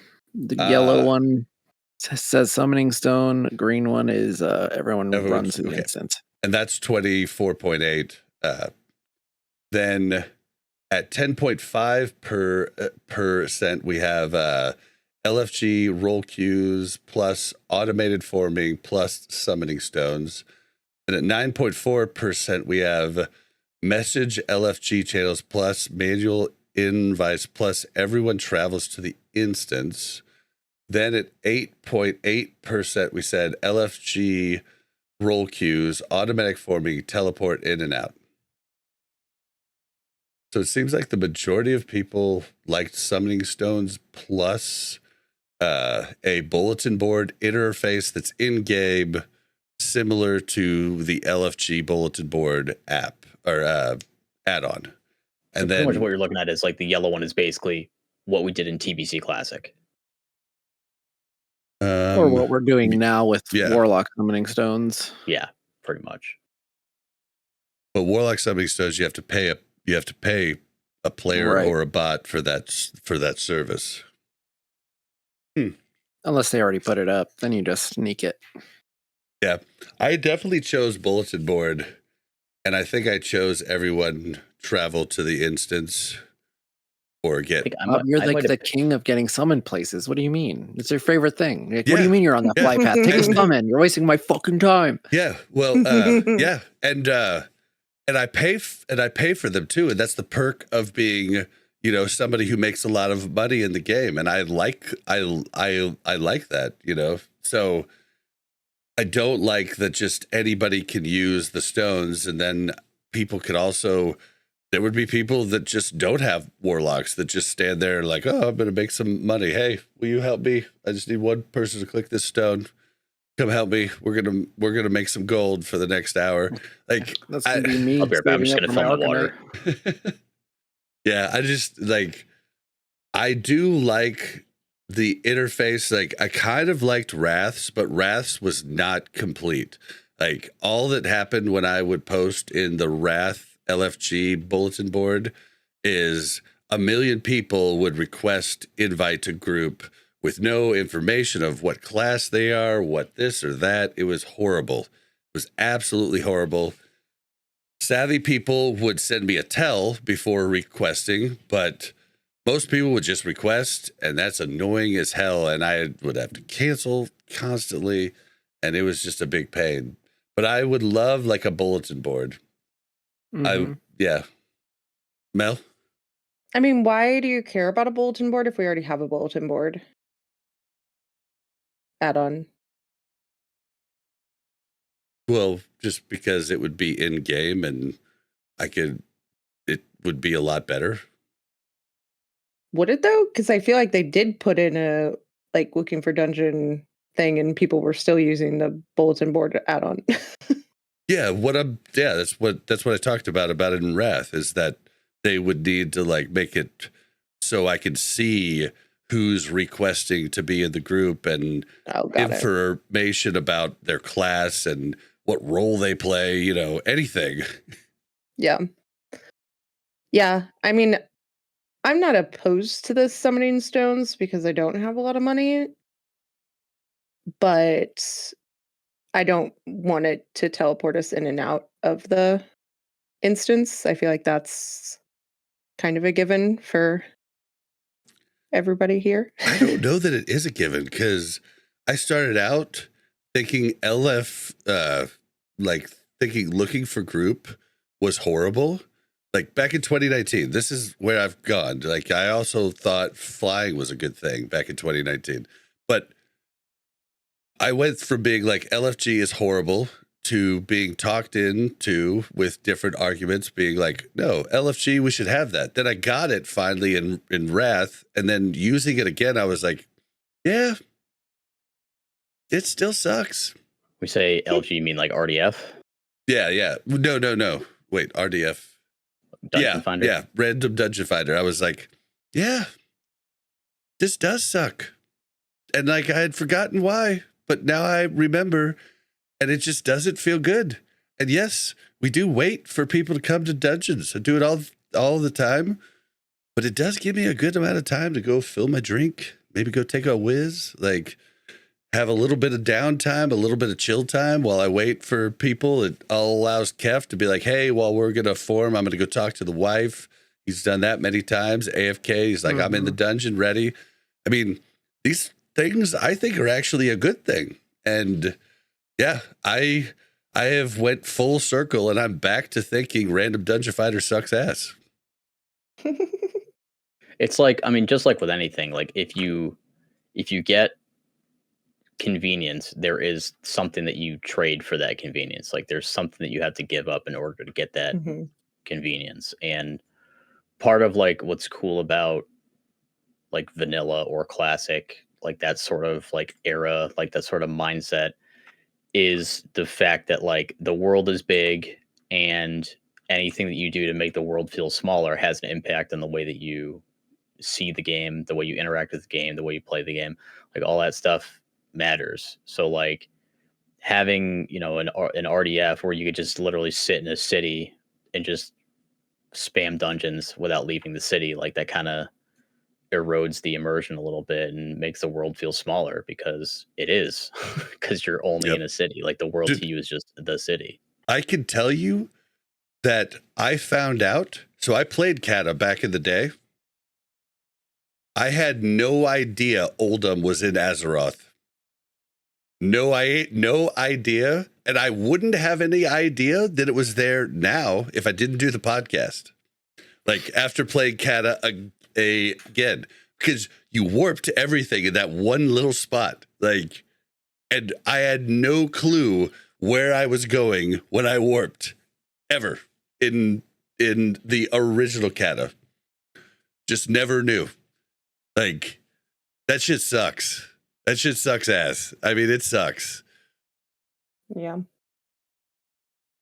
right. I remember I learned about Oldham because I actually like it was in Classic. It's down there at like the bottom of Tanaris. You think that's where like it's on the map even. Like when you uncover the area of the map, it even says Oldham right there. Mm-hmm. Yep, but I I never even had to look at the map when I did Kata the first time. They had the new questing thing in there, and it just led me to where I needed to go, and I literally didn't even know it was in Tanaris. I had no clue. Like that's the problem with the warping and all that crap. All right, should we gain rested XP faster? We did talk about this with a voicemail earlier, but I'll say the results. 42.3% said yes. A bit more rested to come back each day would be nice. 38.5% said no. Vanilla rates are fine. 5% per 8 hours. I don't know if that's accurate, but I probably is. Yeah, it's bar and a half every 24 hours. Yeah. Yep. And then 19.2% yes, double it. Pandarian, I guess that's a Pandarian racial. I never played Mob. It's not bar and a half, 3 bars. 3 bars per 24 hours. That's what that is. So, yeah. So, looks like it's kind of cut down the middle, like with yes and no. Yeah, which is interesting. Like, there's people that said more would be nice, and there's people that straight up say, yeah, double it. So, like, the yeses do outweigh the nos. But it's just the amount extra that is not what is agreed on. Yeah. It's like 38% of people think it's fine where it is. The rest of people would like some more, maybe double. Which again, it all really just depends on how your play style. It's play style, but it's also like how long Blizzard wants us to take to get to 60. You know what I mean? Like I've had to remind myself several times that this is for Classic Plus. Like for Classic Plus, how much XP does Blizzard want there to are they going to require to go from 1 to 60? You know, if it's a lot, if it's going to take a while to level, then it would be nice to get some more rested XP on the way up. But if it's going to be quick, then like it kind of doesn't really matter. Like if it's going to be quick, then like you're going to level out of it pretty quick. Yeah. All right. Classes in 1.12 vanilla have appropriately developed toolkits that promote engaging rotations and gameplay. Holy shit. This is way different than I thought it would be. Okay. 27.7% said disagree. That's the most. 25.8% said neutral. 19.8% said agree. 18.9% said strongly disagree. And 7.8% said strongly agree. And when I took this survey, I said strongly disagree unless you're warrior. Like, that was my answer. But I can't believe how split this is. The way that I'm choosing to look at this is that 27.6% of people think that vanilla toolkits are good and engaging. Like what? What game are you playing, bro? Right. I couldn't even use a lot of my toolkit because, there was a debuff limit, like no deadly poison, no rupture, like just hit sinister, slice, and eviscerate, and don't do anything else. Yeah, like I think that only warrior in 1.12 vanilla has an engaging rotation, and it's not even as good as a lot of the rotations in Wrath. So I don't know. It's weird to me.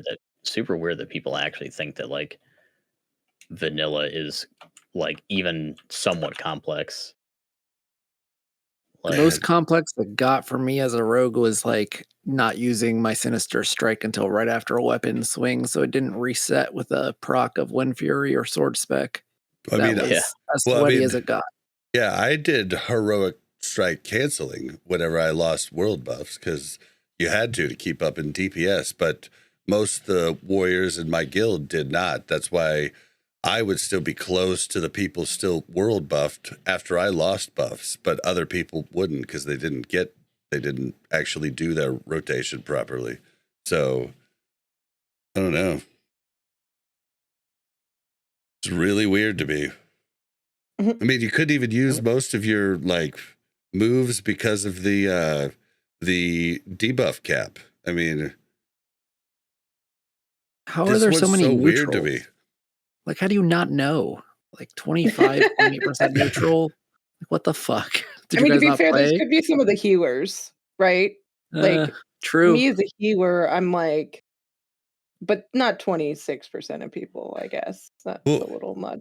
And then what's weird is the very next question is, how many classes do you think need sprucing up in terms of viability and being enjoyable to play in their 1.12 version? And the highest one is 33.5%. All of them could be improved upon. Next highest is 32.3% that says 2 to 4 hybrids. Next one is 20.7% saying most classes need 5+. Most classes need improvements, and then 10.2% is 1 to 2, but very fringe spec classes, and then 3.3% said none. Okay, so you know what I think may have happened, because those are very contradictory, right? I think they're pretty in line. It seems like they're pretty in line. All of them could be improved upon is the highest percentage, but like pretty close to the highest percentage is neutral in the other one. I don't know. I'm wondering if people read that other one, like classes in 1.12 vanilla. No, I don't know. Never mind. I was thinking maybe they read it as like they would want more engaging rotations in gameplay, but I don't think so.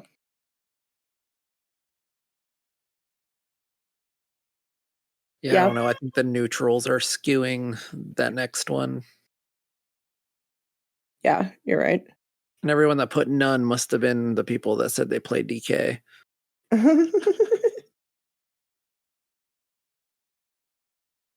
Being enjoyable. Yeah. In regards to rotation and abilities available, are you happy with how your class plays in SOD at level 60? The majority, 40%, said yes. 29% said somewhat. 19% said I do not or have not played SOD. And 11% said no. Who do you think the 11% are? Who do you think that class is? Fucking Ret Pallies. Oh, God. I'm right. Actually, Ubi can cross-examine for us and tell us how many Ret Pallies were on that list. I feel like there's like a really weird, like with Ret Pallies in particular, there's like a really weird thing where it's like Blizzard thinks that they want fast weapons, but Rets are like, no, we don't. So it's like, I don't think Rets even know what they want, because like some of them like seal twisting, some of them fucking hate it. And they want to do as much damage as us. I think they just want to do a respectable amount of damage, like with a playstyle that's fun. And like for some of them, that's seal twisting, and some of them hate seal twisting. but it seems like Blizzard's only designing the class for one of those groups of ret pallies. Which is great because seal twisting was actually a accident in original vanilla. Oh, so it seems almost like they're supporting the emergent gameplay of seal twisting, which is interesting because they didn't want to support the emergent gameplay of bear weaving, but we won't go there. All right. At which point do you feel most classes were fleshed out and enjoyable to play? The top one is 33.1% Wrath of the Lich King. Second is 26.6% TBC. The next one is 21.3% Vanilla 1.2. Okay, Warriors. Next one was 9.4%. You mix those up. Oh, sorry. Okay, that makes a lot more sense. 21.3% is a mythical mix of multiple sod, like a mix of multiple sod attempted. 9.4% was Vanilla 1.2. I see you, Warriors. And then 5.6 was Cataclysm. And 4% was Mop and Beyond. Like, I was torn between Wrath of the Lich King or Sod, but I think I would say Sod more, but I don't know. Mm-hmm. I picked the mythical mix. That's the one I picked. Yeah, I'm pretty sure that's the one I picked, but I was torn between that and Wrath. Same, but I think I picked the Sod one. So the next one's like, would you like talent trees to be developed / reworked to make more specs and play styles viable and engaging? 83.7% said yes, and 16.3% said no. I think the big thing is there's a lot of stuff that were addressed with the runes that I think would have been like, those are things that they could have addressed with like talents, but they didn't, because it's running on the same framework as like Era and all that and hardcore. So like they kind of couldn't do a talent rework, because then they would have had to like redo a whole. They would have had to be its own separate thing, which they couldn't really do. So I feel like for a Classic Plus, I feel like some of these changes that they've given us with runes, it would totally make sense for them to do that with talents, or even just like trainer learn stuff, like how they did with some of these class books and stuff. Yep. Yeah. Yeah, I think everybody is kind of wanting that. They're wanting like the runes to be put into the talent trees. Should the developers use PvE output as a primary source for balancing due to the community's priority towards the area of the game? 52.2% said yes. 30.3% said I'm unsure, and 17.5% said no. I said yes, even though it breaks my heart to say it. Like, the majority of people enjoy the game for PvE, and I want the game to prosper. So I said I was unsure, because I guess for me it depends on if Arena is added to the game. If Arena's not added to the game, then sure, prioritize PvE for balancing. But if there is Arena, then that is gonna, I guess, suck if your character is perfectly balanced to raid, but then you get in the arena and you just fall over every time. Yeah. That's kind of been like a problem that's existed throughout the entirety of the game, though, too. Is like the classes that are really good in PvE aren't usually good at PvP, and the same in reverse. Like Shadow Priest in Vanilla, Shadow Priests were really good at PvP, but they were not very good in PvE. Fury Warriors were great in PvE, but they were not very good in PvP. So like you go back and forth between these things, and it's they were like dog shit in PvP. Yeah. So it's like, I think like if they're using PvE as the primary reason for, for balancing stuff, that doesn't mean it's the only thing. Like PvP might take some considerations here and there, but there's there's other stuff that they could do for balancing stuff. Like you could have separate coefficients for PvP than for PvE. That way, like you don't have to like turning one knob up doesn't necessarily mean that the other knob is going to automatically get turned down. You know what I mean? Mm-hmm. They did some stuff like that with rogues, like what the new like Slaughter from the Shadows Cutthroat. That extra 60% damage on backstab doesn't work on a player, so there are ways for them to work around that, depending on what your target is. Yeah, it's just really hard, and then it makes it really confusing for people in PvP, and makes PvP even more hard to get into. Which is like, I think arenas should have never been in the game. I think arena 1v1s should have been in for nothing, just to have 1v1s. And I think BGs, like rated BGs, should have been what was put into the game. I think arena was them really trying to jump into the esports game, and I think it was a bad call with the way they designed all the classes. In my life in that arena, I really enjoy it, but it is like a chess match in like cooldown counting and all that kind of stuff. Yeah, just something that a lot of people didn't get into. Does dual spec positively impact how you play the game? 88.4% said yes, 11.6% said no. Who's saying no? I feel like it's a duh. Okay. I mean, I have not even purchased dual spec, so I would have said no. Oh yeah, I guess it doesn't positively against impact it. how you play the game. So yeah, like I'm not against it. I just like it doesn't positively impact the game for me. But then we go right to the next question. Would you like to see greater respec flexibility? 56.9% said just dual spec. 14.8% said yes, triple spec. That's what I said. 12.9% said yes, change talents when in rested areas. 8.2% said no, and 7.3% said yes, change talents anywhere out of combat. And I said no to that one, but I like triple spec. Just because I want to have a PvP spec. It sucks that I can't just have a straight PvP spec. But I hate triple spec for PvE, but I love it for the fact that I can do PvP. So I don't know, but it's weird to me that people want to just change talents anywhere out of combat or even in rested areas. I don't know. It's just weird. I think I picked the rested areas one. I think because I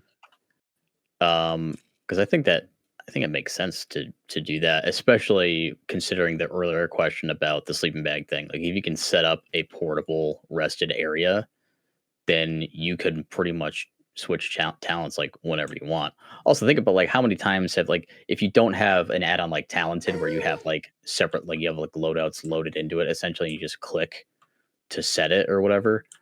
If you're not doing something like that, you could easily accidentally put a point into a talent that you didn't mean to put a point in. You're like, God damn it! Now I gotta I gotta go all the way to a trainer to undo the mistake. Like it's just that should be fixed anyway. Like you should have to confirm your talent picks. Like that should just be fixed. Let's not think about that part in the answer. But it's not fixed.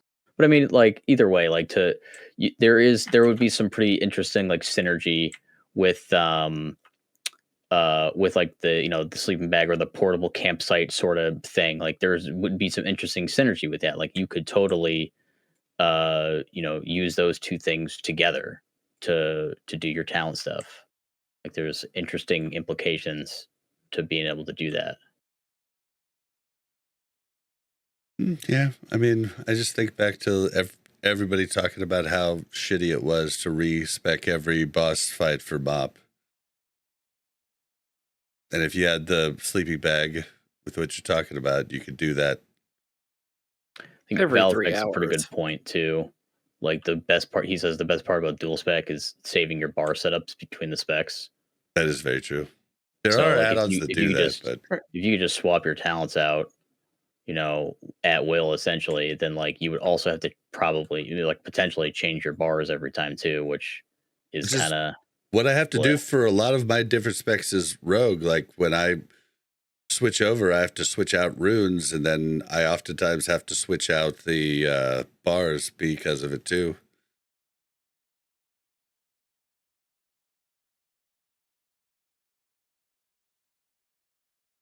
But yeah, I mean, Mega Man makes a pretty good point about the runes too. Like the way that we're doing that, we can do runes currently, where we could just swap them as long as we're not in combat. Like that's like, what's the difference, really? I can explain it really easy. It's changing a little bit of your spec, not your entire spec. It's completely different. I mean, we're talking apples to oranges. We're talking apples to cyanide, if I'm being honest. Like, we're talking a completely different thing. Well, actually, there's cyanide in apple seeds, so I mean...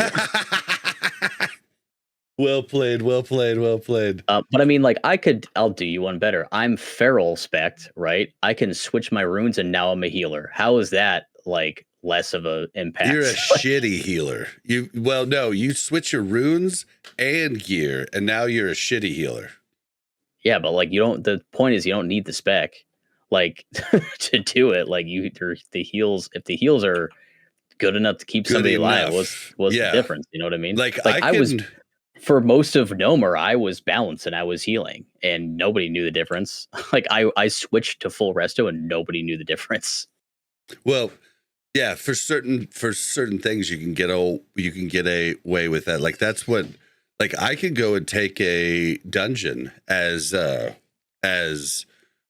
rogue without switching to the full like raid rogue spec, and like I could do it with runes, and like it's okay, but it ain't great. It's the same as a fury warrior throwing on a shield and throwing on a little bit of defense gear and being able to tank Ubers. Like that's okay, but in 1.12. Think about this though. So if we go to Classic Plus and we don't have runes anymore, and they're all incorporated into the talent trees, does that change your opinion on if you want to be able to switch specs out of combat? Because right now you like the utility of being able to switch runes out of combat, but if you don't have that anymore, I think the big difference Bobby, is like, I'm asking you, so you have to listen. Yeah, so what I switching runes lets you switch roles, but not technically switch spec, and I think that's right. A more impactful thing to be able to do. But you're a shitty role. You're a shitty version of that role. It doesn't matter. Okay. That doesn't matter. Listen though, Bob. Like you weren't listening to me because I saw you typing, so I know you weren't listening. Because I was half listening. Right now, you say you love being able to swap your runes. If those runes go into your talent trees in Classic Plus, and you no longer have that ability to rune swap, does that change your opinion on if you want to be able to swap talents? No, it doesn't exactly, because I mean, I would deal with that. I would be sad for the maneuverability of the runes, but I've talked about this on both the podcast and on my video that I did afterwards. Like I talked about how I would love to see it to where there's a stopgap in the middle of a tree and a stopgap at the end of a tree, and those are runes. And if you take that talent, you're able to switch out between 2 to 3 different options for that. Like I'm thinking like tanks, have an ability to change how much damage they do to mobs, but they do them to more mobs. So they swap between an AoE tank or a single target tank, depending on the fight. Like I like those little changes that it does. I think Sod did take it a little too far, and I think that's what we're talking about here, where you could play a completely different role. But I like making subtle changes to your specific role at that time. Same with DPS, like there's times to use Poison Knife, and there's times to use Shadow Step, and there's times to use, different things. And I think that's neat and flavorful. And if it was in the talent trees, I'd be cool with that, because then you would take away a DPS full spec being able to tank. because they wouldn't have worked down in the tanking tree, to be able to actually switch to the tanking runes. So that was my in between, but that wasn't a question on the thing. But that was what I liked.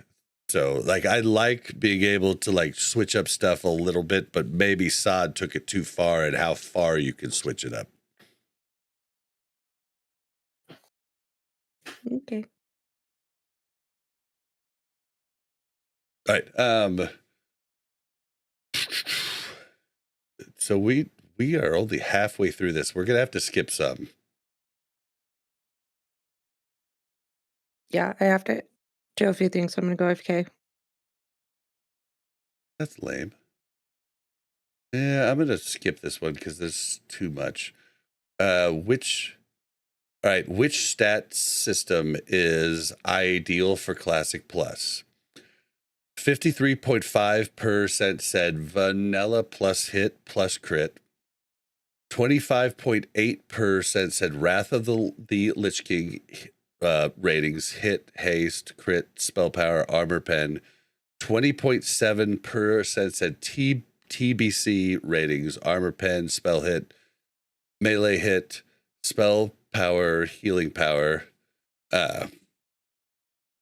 So yeah, this was tough. But what do you guys think first? I said my caveat in my video, but what do you guys think here? Because this is a really tough one. I went for the Wrath ratings.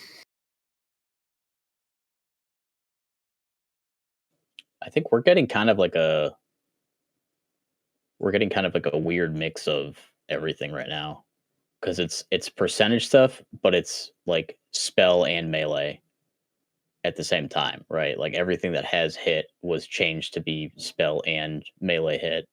Same thing with crit, but it's not the rating, it's still the percentage. So It's like a kind of a weird mix between the two. And like looking at some of the stuff that had their itemization changed a little bit, like a lot of the gear that only had just healing on it now has healing and some spell damage in the same way that they did for TBC. So it's like an interesting mix between several different ones. Yep. So for me, the problem that we run into with percent base, because I think the rating was extremely smart on Blizzard's part back in the day when they first brought it in, because it was a way to easily make gear less viable when moving up in levels. Okay, so that's the problem, where if we go Classic Plus and we never, level up to, anything past 60, there's where the problem comes in. So even if you leveled up one level or two levels, and use the Wrath of the Lich King TBC rating system, you would still run into a little bit of problems. So you could do it to where Classic Plus, like after Nax, you level up to level 61 or 62. And then you could switch it to, like, you could have ratings at that point, and then it would naturally make your older gear worse. If you stuck with percentages, you could do something fucking crazy. And this is something I mentioned in my video. You could make it so the next raid after Nax is no longer level 63 bosses, it's level 64 bosses, which changes how much percent hit you need for yellow hits to hit, changes everything to even higher. That could work, but you'd still have the problem of PvP and all kinds of weird shit going on there. So I still think like the ratings are better if we do move up one or two levels per move. But like, if you're going to keep the plus hit and the plus crit percentages, like the only way to decrease those is to increase the level of the mob, which would also decrease crit on that high level of a mob. So Like that is a way to do it, but then PvP would be freaking crazy once rogues and fury warriors get to like the 27 point or the 27%, you know, white hit cap. Like it would be bizarre, but you're really kind of stuck in vanilla the way it is now with the percentages if you want to go past next. That's the way that I see it. From what I understand, one of the reasons why they had to increase or why they had to change it from the percentages to the rating system is because there were some items from vanilla that would remain extremely powerful if they kept it as the percentages once they increased the level cap to 70. Like thinking about stuff like DFT or Nell's tier, stuff like that. Yep. Like those would continue to be incredibly powerful if they stayed percentage, but doing the rating system instead, now you can take some of the item budget and put it towards, you know, X amount of hit. And like, you know, when they did the changeover of stuff from, you know, for the pre-TBC patch, the rating system, like things got changed to have the amount of rating that was the equivalent of the percentage that it had at 60. So then once you start leveling, it's like proportionally everything goes down. Right, exactly. So like I feel like the percentage system feels more vanilla for sure to do the because that's the only version of the game that had the percentage system. So like if they wanted to feel more like vanilla, if they wanted to be just like, you know, vanilla plus, then I feel like it would make sense to keep it as the percentage system. But it would have to stay the same level the whole time. Like if they want to do a classic plus, like I don't know how I don't know if my opinion would change if they wanted to do TBC plus after that. Like, you know, if they wanted to continue it into TBC or whatever, then the same exact issue would pop up again. Like you wouldn't want it to stay percentage. But you got what I was saying about after next. If we do another raid, if you want to keep percents and keep us at level 60, you would have to go up to level 64 bosses, which would then take your yellow hit cap from 8% to like, I have no idea what you actually have to have, but maybe 12%. Like then all of a sudden that's your yellow hit cap because you're going against a mob that's a whole level higher, 64. Do you see what I'm saying? Like, yeah, like that's a solution for it for sure. Like that's something that will, like, math wise, that would work out. Yeah. Yeah. If it's not that, then it would be arbitrary. You know, when you zone into this dungeon, you have 4% less hit, you know, or like some hit suppression or something like that. Yeah. Like they did in TBC with dodge in what's it called? The last raid. Right. I feel like, I don't know, it's interesting because like some of the ratings are based on the difference in level between you and the target, and some of them are based on the difference between your weapon skill and the mob's defense. So like there's that weird mix between the two, you know, for like there's some of them affect glancing blow, some of it affects your chance to hit, whatever, like all this stuff that changes things. So I feel like that with it being like the system is more unified and easier to understand in the TBC system than it is in the vanilla system for sure. So like I feel like from the perspective of somebody who would maybe have to make new content to put in the game and make it accessible for people, the rating system might make more sense. But I mean, again, the percentage system definitely feels more vanilla. Yeah. So I don't know. It's a tough call. It is a really tough thing for the devs to try to figure out. And they did find a way to figure it out in TBC and on. And it did work for the system that they were putting in with leveling up and the numbers depreciating and doing less as you leveled up. But it's a tough call for Classic because ratings, yeah, it'd be a tough sell to Classic. So it's rough. But so a lot of these profession ones I'm gonna skip. But I will hit this one. Should engineering be changed so it's less mandatory for PvE? 66.9% said yes. 33.1% said no. I said yes. What did you guys say? I said yes, even though I'm always an engineer. I think that maybe that's why I said yes. I have a question for you. Would you still be an engineer even if it wasn't like meta? Do you like being an engineer because it's like fun, or do you pick it because it's the best? I originally picked it before I ever knew it was the best, and once that information was delivered to me, I was like, I can never not be this, and that's what I've done. I didn't pick it until whatever time it was in 2005 that I found out it was BIS for PvP, and then I picked it. I feel like the things that are BIS for engineering, like grenades and stuff, that should be stuff people could use. Grenades, I could give it to a moron, he could pull the pin, he could throw it. Like, engineering should have made grenades and we should have all been able to use them, things like that. Maybe the more intricate items, but boots, everything should have been something that engineers made and everybody could use. That's where I'm at.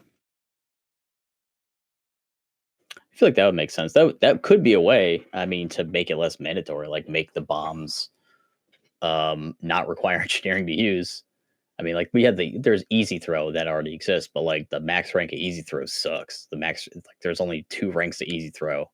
The max rank of easy throw is like what, heavy dynamite or something like that, and there's like at least 2 more like dynamites beyond that. There's dense and solid and dense. They made Past one heavy. for Nomer, I think, like an easy throw radiation one. Yeah, that was kind of cool, but like, I don't know. It's still, if they did more easy throw stuff, I think it would kind of close the gap a little bit. Or if, like Bobby's saying, just make it so that non-engineers can use the bombs, and make it so that the other stuff that makes sense for NGs to, like, rocket boots, parachute cloak, maybe that stuff could stay engineer. But the bombs, I mean, bombs and sappers, like, that's one of the biggest reasons why people go engineer, is because of the extra damage. So you just make that not require engineering, then there goes one of the advantages. And then the other stuff is just kind of flavor. Like rocket boots and parachute cloak, those are kind of flavor items. Yeah, there was that slime boss in AQ40 where yeah, everybody picked up engineering so they could kill all the little slimes as soon as they dispersed. Yeah, we could all sapper. Yeah, mass sapper. Yeah, and like the reason I picked it back in 2005 was literally PvP. I mean, being able to stun people from ranged as a rogue was huge. I just feel like everybody should have that option as long as they can buy it, and rocket boots and the helm and all of these different things. Like, some of them make them, so you have to be engineer, but just let engineers make money off of this and let everybody partake in it. Because for me, the biggest thing and the first thing I saw when I changed to 2005 was the fact that I could stun people and interrupt people. And that was the reason that I went engineering. And it just kind of sucks that you have to like choose that. And it's so powerful. Especially like you think of some of the other stuff, like some of the things that you can make with the other professions are BOE, like Devil Core, BOE, High of the Wild, BOE. Like some of these really impactful items that you make with the other crafting professions are BOE. So like there's not really a whole lot that engineering makes that's BOE, but it's still considered a crafting profession. So it's like, I don't know, it just feels kind of weird that it's like that. It's like the outlier in that way. Yeah, and it'd just be cool to be able to do what you want. Like, I like picking flowers. Let me pick flowers. I liked how they added all the tinkering in Wrath, actually. Like the haste increase on your gloves instead of an enchant, or the parachute cloak, or the rocket boots. I liked that stuff. I mean, I liked it, but it made it so I had to be engineering. That's true. Right? Like, those were all better, than engineering, tool crafting. Yeah, like Yeah, it should have been that, like, oh, if I want to, I can choose the enchanting route and have an enchanter enchant me, or I can have an engineer enchant me. Yeah. Like I don't see how you have to have engineering expertise to work the parachute cloak, but I could be Yeah, crazy. we don't need to be an engineer in real life to go across a bridge, even though an engineer built the bridge. Like, Mm-hmm. it's probably a bad example, but it's in the ballpark. Yeah, but it's just like Might let be you the other do end what of you the want to ballpark. do, but still get the perks. Like I hate having to work up I'm sitting here just waiting for a second because I think they're going to change it to where you can't use the Gnome Ragan alchemy potion. Because like right now, the Gnome Ragan potion that gives you a DPS upgrade does not share a CD with other potions. I feel like they're going to change that, but I don't want to work up alchemy, but I'm waiting just because I think they're going to change it back because it's an oversight type of deal. But like I'm about to work up alchemy because it's an extra potion you could use. Like it's absurd. Don't put anything like that in the game. I feel like there's got to be some sort of oversight because like they've added some stuff for all the professions that didn't have stuff before to sort of bring it more online, like the engineering sigils and like you're saying the alchemy potion, like that type of stuff. Like they're it seems like what their goal is to make it so that you can pick what profession you want instead of feeling like you have to pick a certain one because it's the best one to pick. But so far it needs a little bit of work. Like they need a little more work on some of the professions to bring them more in line with each other because it's not exactly What if they exactly even? What if they all could just make the stuff and everybody could use the stuff that they make, and then people will switch based on the market value because nobody picked engineer. So now all the engineering stuff costs a shit ton more. So somebody's like, all right, well, I'm going to pick up engineering because that's profitable, right? That would be cooler than having damage and having your parse changed because of it. Like that's the part that I don't like. I just think it's stuff like potions. You know what I mean? Like the entire profession of alchemy, it exists to make potions and elixirs and flasks and whatever. And until Sod, there was no reason to be an alchemist on your main because all of the stuff that you got from that profession was BOE that you just send it off or buy it or whatever. Mm-hmm. So like, why isn't it that way with all of them? You know what I mean? Like that's yeah. I don't know. All right. How should any new zones affect Azeroth? So it's going to be okay. So it's 59.3% said all of the above, but that doesn't make sense until I read the rest of them. 19.7 said save them and utilize them as a big content patch attraction, like Silithus AQ gate opening.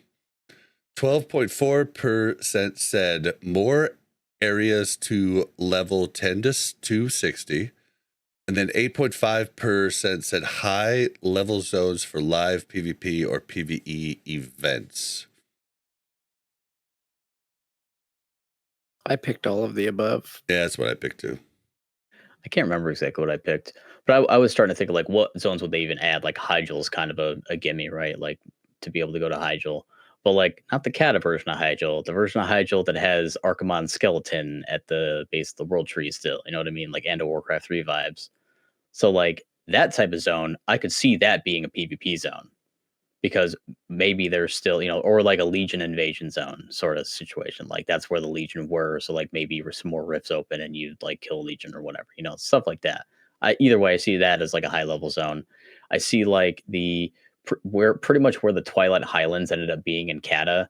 Like if you look at the world map, there's like some weird empty space kind of to the east of Arathi, or of the wetlands maybe.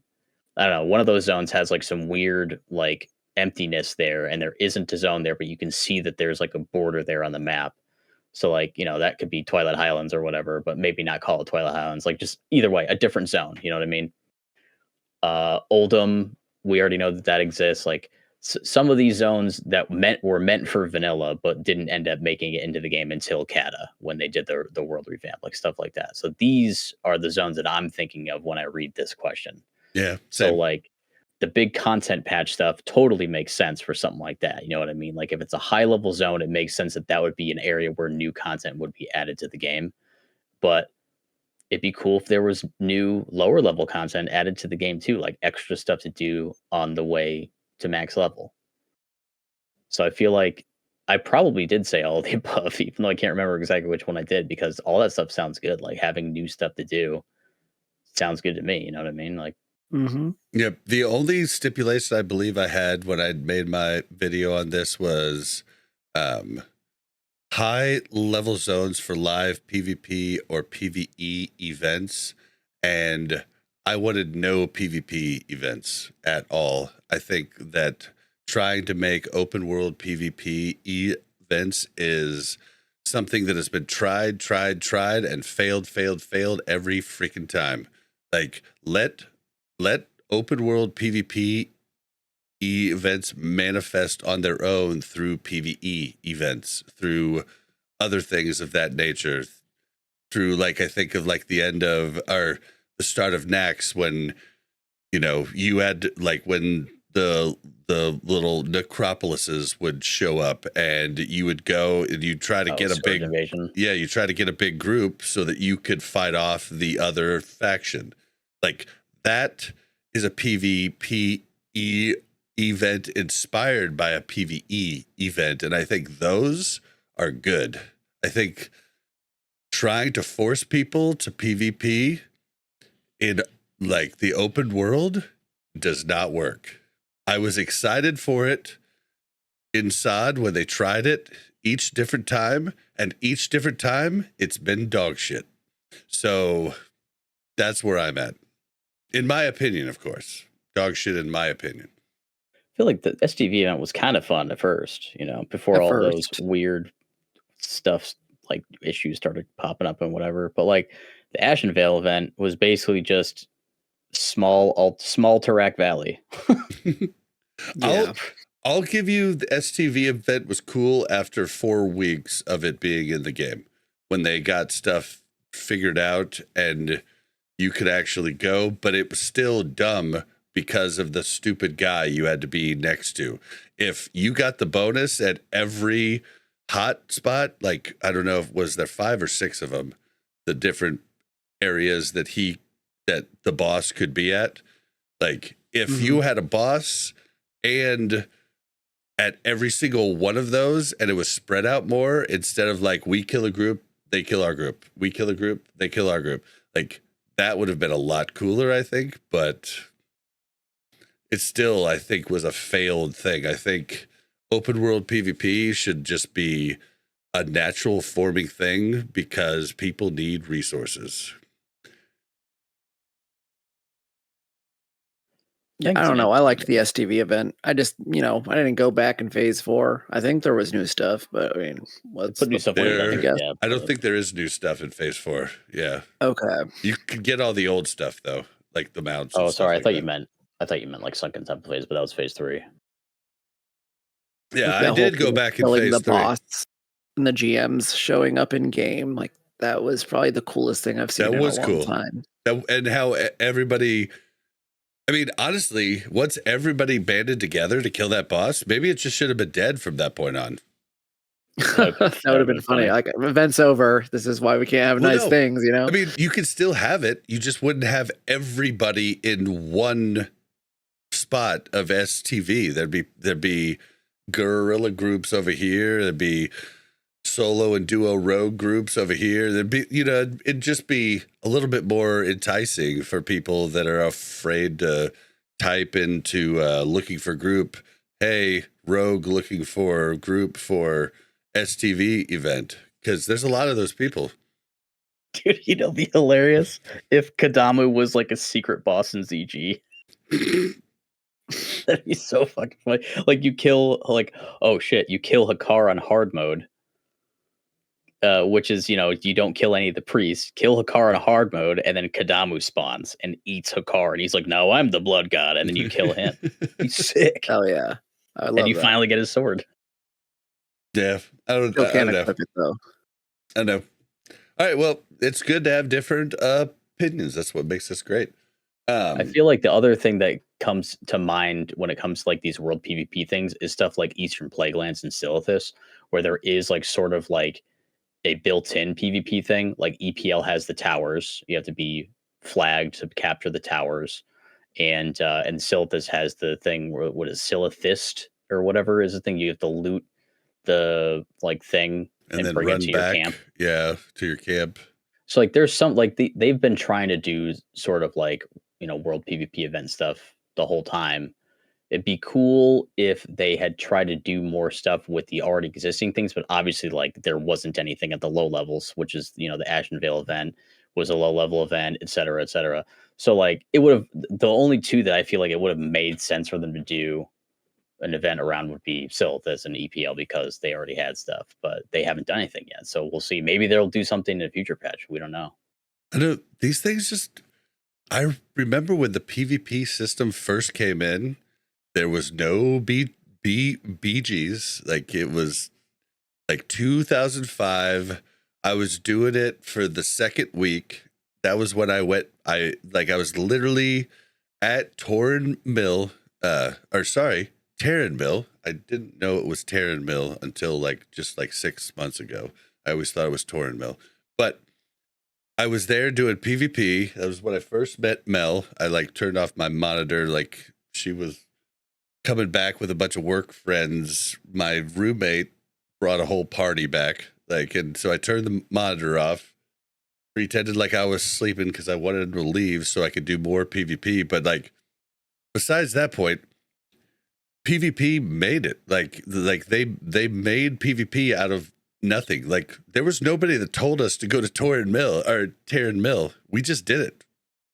That PvP sparked out of nothing. So. Yeah, what's the word? Organic world PvP. Mm-hmm. Which I think is good. Near dungeons makes sense. Near in zones where there's quest hubs for both factions. That sort of stuff makes sense. Or if they design a quest area where both factions have to go to a particular area of a zone to get a quest item or whatever. That feels pretty natural. That's something they have to choose specifically to do in order to create that sort of conflict. But it's not them adding a PvP event into the game and telling people, "Hey, everybody, go PvP over here for an hour." Yep. Are you a fan of scheduled events occurring in Azeroth? 69.6% said yes, 30.4% said no. I am, but not on the schedule they are on SOD. I do not like BlackRock being a freaking shit show every other hour. But I don't know where you guys are at. I'm more of the twice a day type of deal. I'm okay with BlackRock because even if you die, you run back so fast. I don't know. It doesn't bother me. And then you have the 15 seconds of protection in between reses. I feel like it depends on what types of events they're talking about. You know what I mean? A scheduled event to do dailies, kind of lame. But a scheduled event for a world boss or something, a special world boss or something like that, something along those lines, I feel like that would be cooler. But a scheduled event for dailies feels kind of meh. All right. So we're coming at the point to where we should have just done this whole episode on this, but we had to talk about PTR. We're going to go to the fire sale version of going through this. What we're going to do is we're going to let everybody say their take on each question, and nobody, including me, if I try to do it, smack me, will cross-examine anything somebody else said. So I'm going to be the biggest culprit of this, but you guys will slap me down if I do it. So are we ready to go? Do it. Ready. Does classic flight path system Does Classic's flight path system require optimizing? 72.4% said yes, speed it up, make smarter trips. 27.6% said no, I like the scenic flight. I'll go. I said no, but I want to be able to buy the speed up.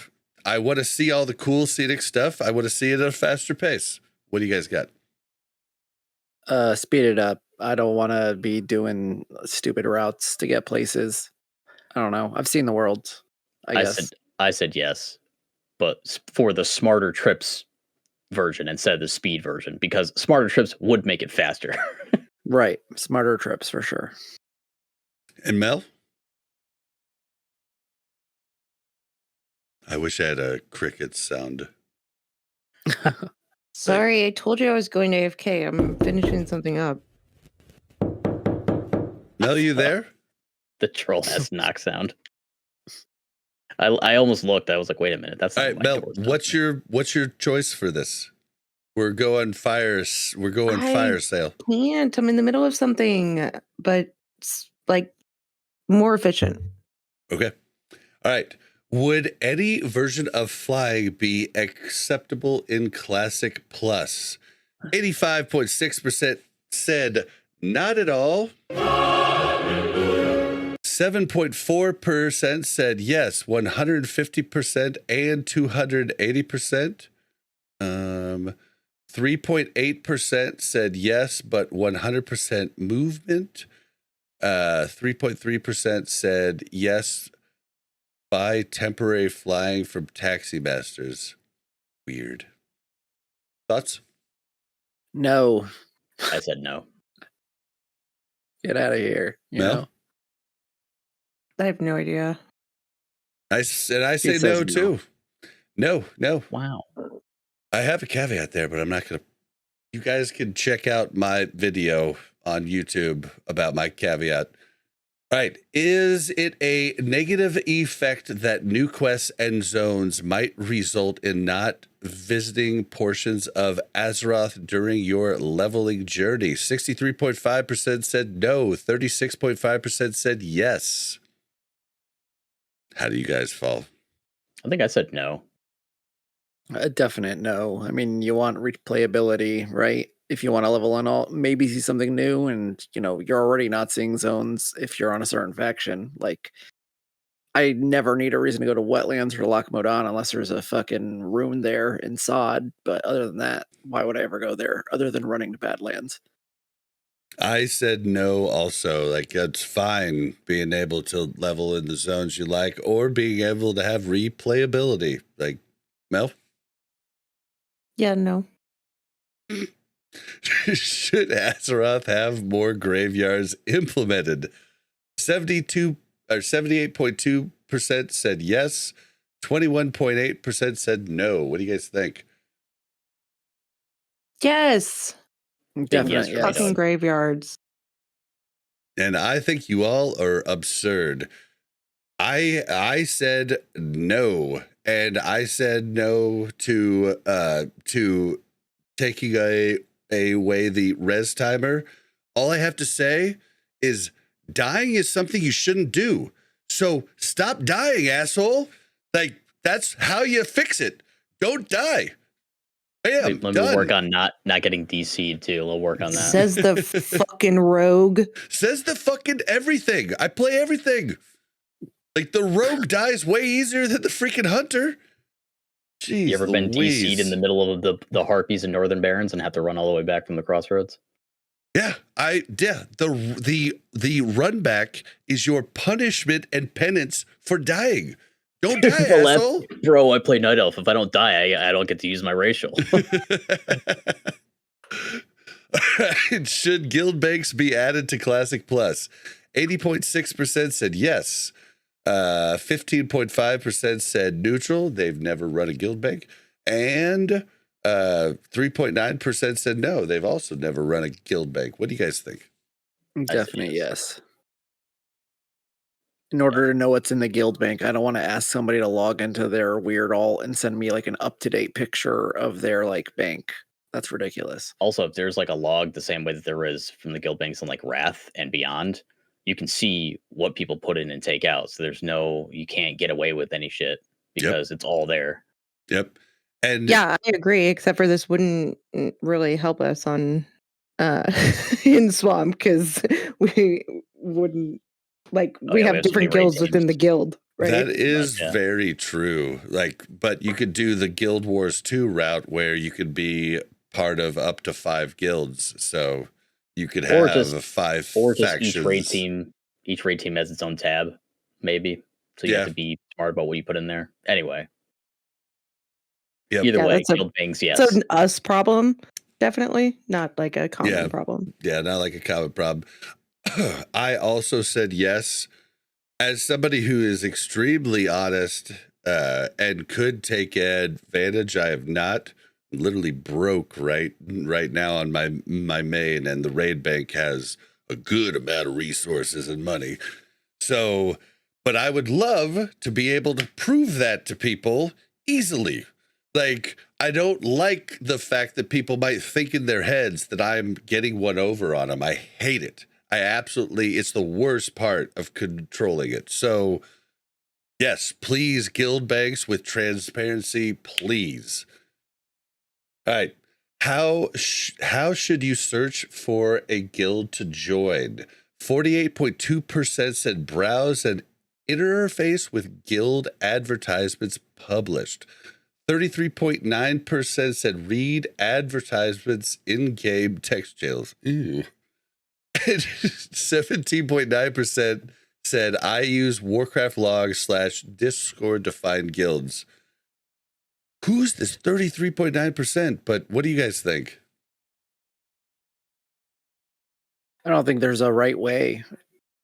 Sometimes you meet people randomly in a dungeon and you become buddies and then you're joining their guilds. Sometimes you find a guy with a podcast and hit him up on Discord and claw your way in like I did. I don't even remember what I said. Because, I don't know if there's even a right way to go. But, an in-game thing would be cool. But I don't know if I trust Blizzard to make one that is good enough to actually use. They might put one in and then it might suck ass, and then we would still use Discord and forums to find guilds. You know what I mean? Mel? I'm gonna go. You all know my feelings on people being able to find guilds. I've never had a hard time finding a guild, so this isn't personal, but there needs to be some better way to find guilds. Is that really fair, though, Mel? Have you ever looked for a guild? No. Or have you... I just said that. Yeah, you said you never had problems finding a guild, but you didn't give the reason for that. Oh, I've just never actually had to look for one. I've always known Bobby or Hugh's known somebody, or I've known somebody. We've always just found a guild.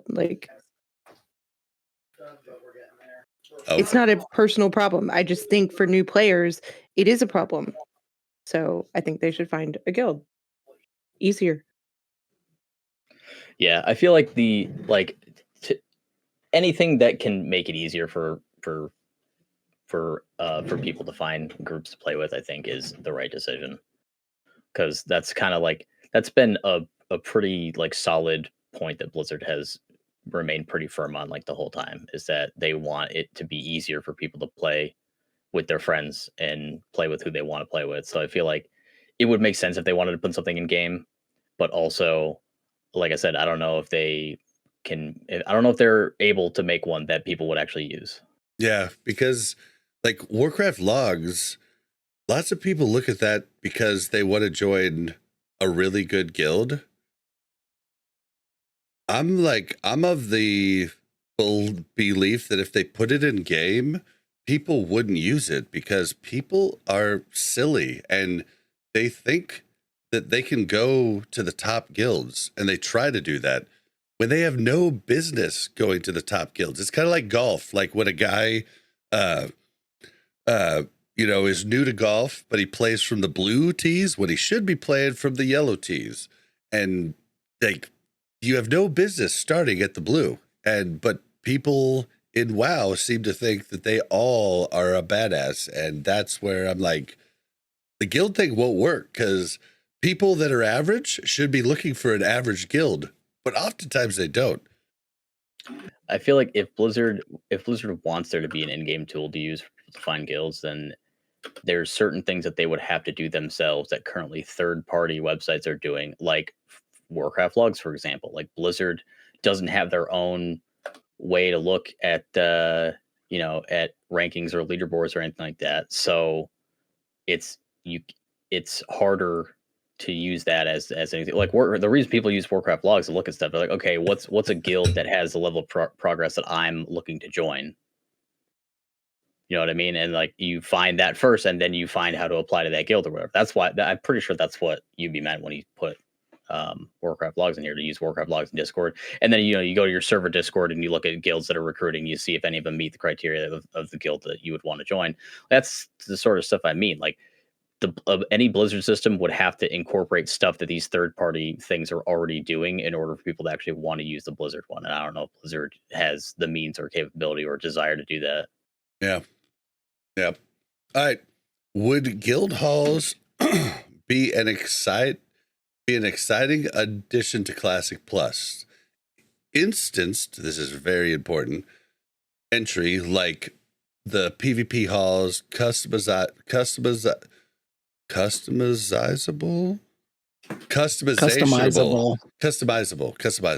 Thank you.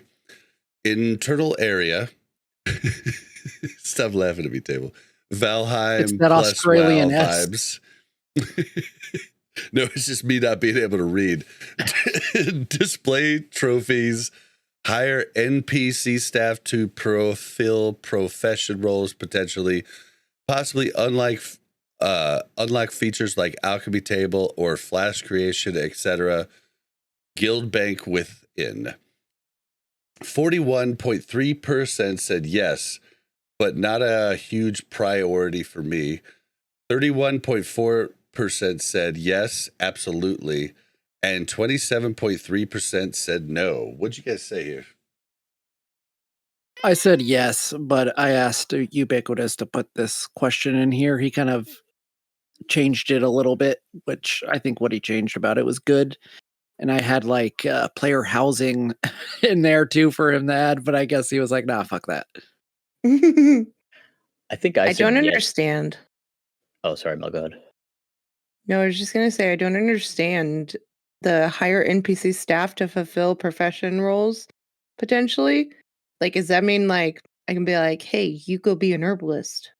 Okay, yeah, I don't out there and know. herb for me. Ubiquitous added that. That wasn't in my first pitch. Like when I think of that's an interesting idea, because when I think of it, it's like, if you put herbs in the guild bank, you could hire an NPC alchemist to automatically make you shit instead of having a player do it. But like, it's an interesting idea, but like, I feel like having a player do it is kind of the point. Now, Bob's not the one failing this challenge here now. I'm just saying. Well, I just had questions about the question. I know, we were caveating. You failed the challenge the last question, so... No, I didn't. Are you... Like, you did. I waited to give my point. Followed up on my guild, on my... Like, I said I want people to be able to find a guild better, easier, and you followed up with a question. No, I followed up with my answer. No, you said, babe, have you ever tried to find a guild? That's exactly what you said. Okay, true. Yeah. You're right. You caught me. I think I said yes, but not a huge priority. I think that's what I said. Like, cool enough idea. I do not want them to be able to fulfill professions. But I would just say no to this, I think. I think it's like, I don't think it necessarily means, like when he worded it, I don't think it necessarily means all of this stuff. I think it means stuff like this, like things that you could, there's just ideas of stuff that you could put into a guild hall. It doesn't have to be all the stuff. I think guild halls would be a cool idea, but again, I don't think it's a huge priority for me. Because like, if it's instanced, like part of the point of having one is to have a place to display your guild's achievements and whatever. And if only your guild can get in there, what's the point? Like, what, you just like, you're patting yourself on the back. It's like the... Right. Ooh, look at us. Team building, like guys. It's like Jerry, what we've done. Like Jerry from Rick and Morty shaking hands with all his clones of himself, like that sort of thing. Exactly. All right, so my take on it was no. definitely know. Player housing in WoW does not work, period. The only games that it's ever worked in are things like Ultima Online, where you actually had like having a castle or a 2-story house close to Britannia was freaking huge. And that would sell for a ton of money. Whereas if you had a house or a castle in bumfuck nowhere, it would sell for crap. Like, that's the only thing that makes player housing cool. The fact that your house is everywhere for people to see, and your house is a real huge boon to you. That's where player housing works out. I think that PvP halls would be better on a website where you could go check out guilds achievements and things, like something like the No. I mean, that we do not have But I do have one follow-up. All right, go ahead. Okay, I think you should have guild halls that you can that anybody can access.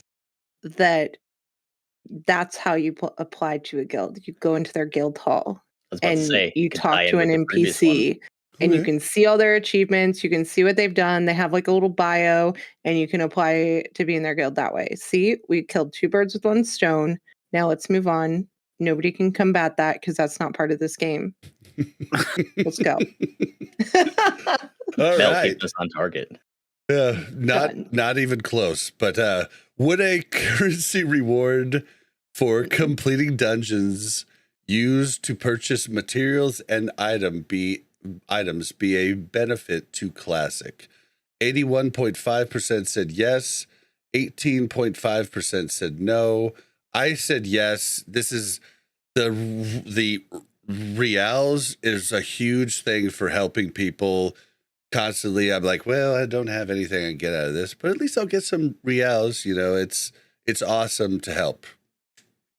I say was a no yes. because I don't like it when people keep asking me to do dungeons that I don't want to do anymore. I think I Being said honest here. I know, but your honesty is just like the problem with I mean, that's most people in the game. it's straight up like that's the actual thing that you think. Whereas there's other people that'll like make all these weird excuses about it. It's like, no, dude, I just don't fucking feel like doing it anymore. Like, leave me alone. Yeah, I'm That's just fine. definitely done with that dungeon. Like, I don't want to do it. I will. I don't need anything out of it to do it. Like, And I love how Mega Man in chat, the guy that plays solo, is like, yes. Oh my God, yes. It's literally the reason you don't get into groups, bro. And like, you're voting for it. I do not get you, let's Mega move Man. All right, Table, your answer. Oh, I said yes. And Kef said something, but Mel cut him off and talked over him, so I didn't hear it. All I said was yes. Cool. All right. do you want me to go AFK again? Am I ruining this? You're fine. It's What's just your hat funny. say, Mel? What's that say? Kansas City. Shit's ran gritty. All right. How would you change the PvP system in Classic? This one is very divided.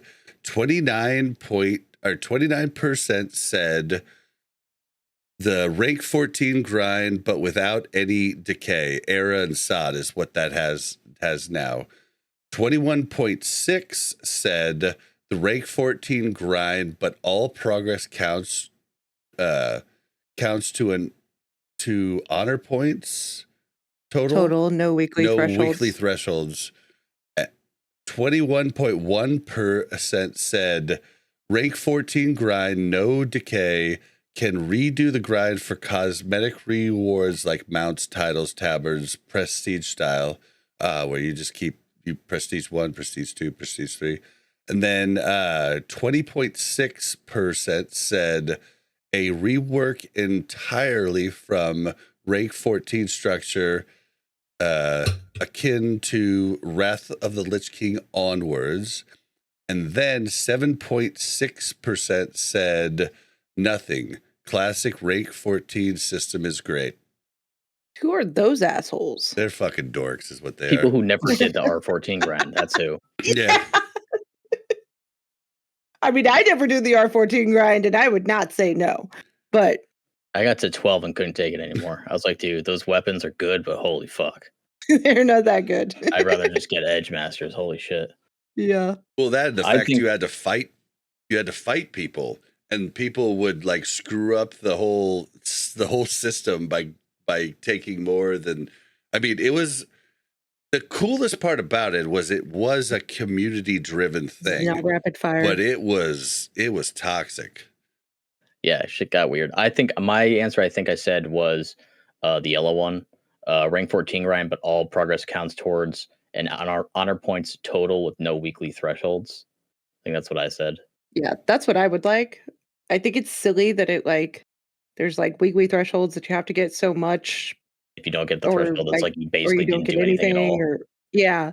Like I think that's stupid. Like I don't want to have to focus on PvP to progress in PvP. Like I think that that's silly. I think that limits a lot of people from actually doing it that may have fun doing it but can't do it like enough that week, right?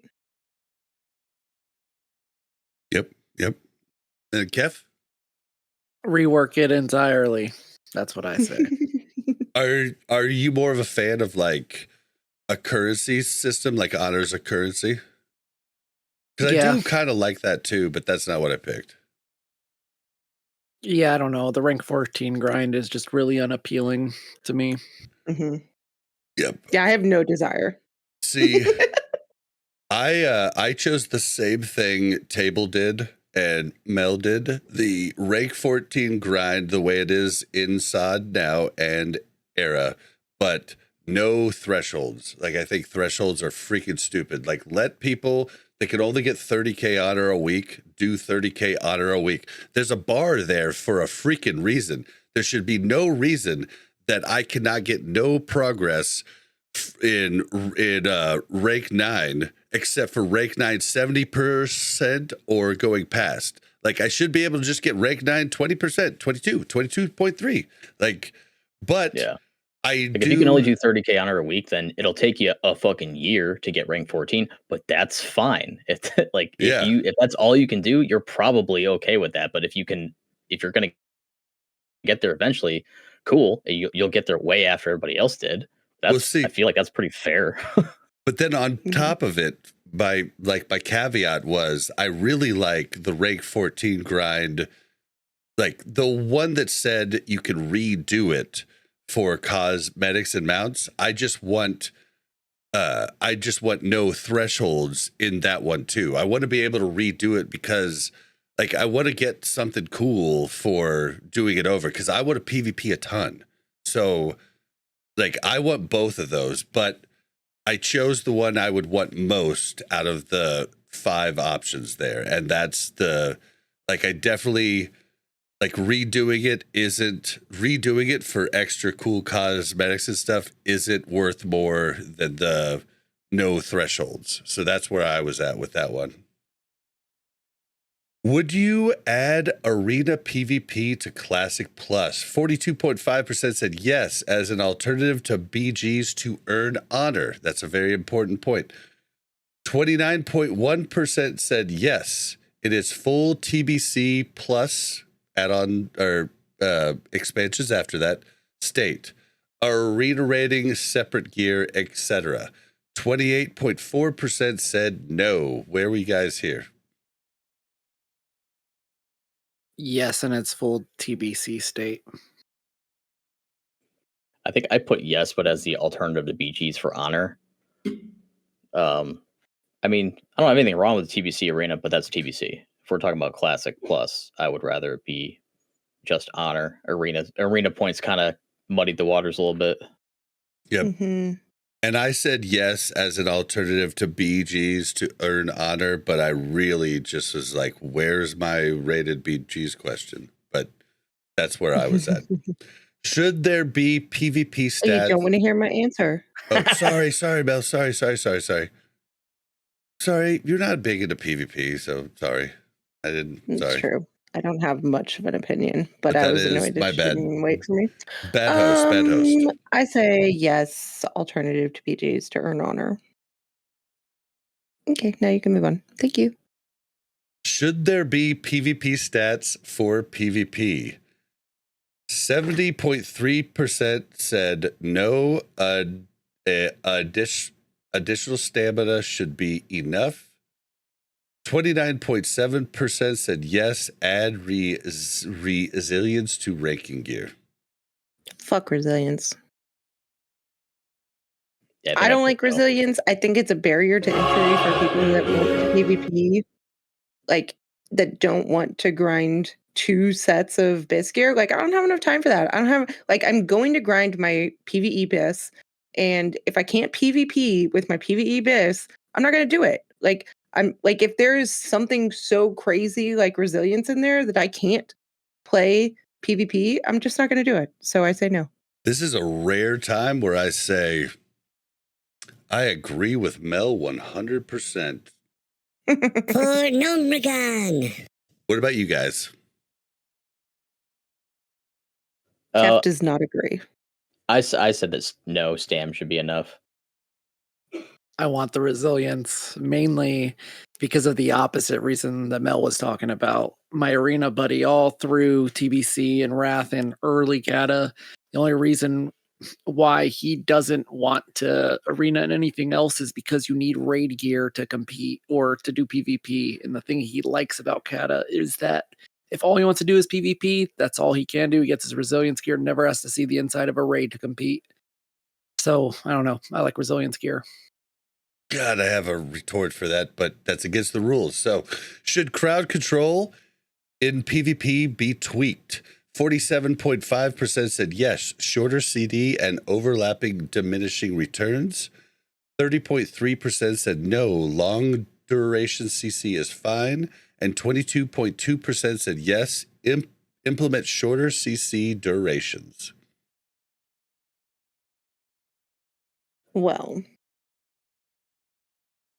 can we just talk about the fact that the one that said no longer duration CC is fine? I got the breakdown from Ubi, and 41% of them were rogues, and 40% of them were mages. So can we just say that's a little skewed? Yeah, well, rogues have very short CC compared to a warlock or a mage. So I don't know. I mean, besides sap, I mean, even hunters have better CC duration than rogue. Rogue is actually one of the lower ones. I mean, think about it like this: the way that I used to stun like people when I played my rogue, we'd fight. I had improved gouge. I would gouge, and then get a re-stealth and a sap before they could do anything, and then start all over, and then wait for all my cooldowns and keep resetting. But it was still shorter. A rogue will murder me before I'm unstunned.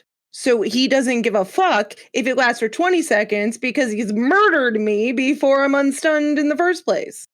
So all that considered, the choice I chose, yes, shorter CC and overlapping diminishing returns. Because a lot of the reason why some of this is a problem in the first place is because there are things that aren't on the same DR that probably should be on the same DR.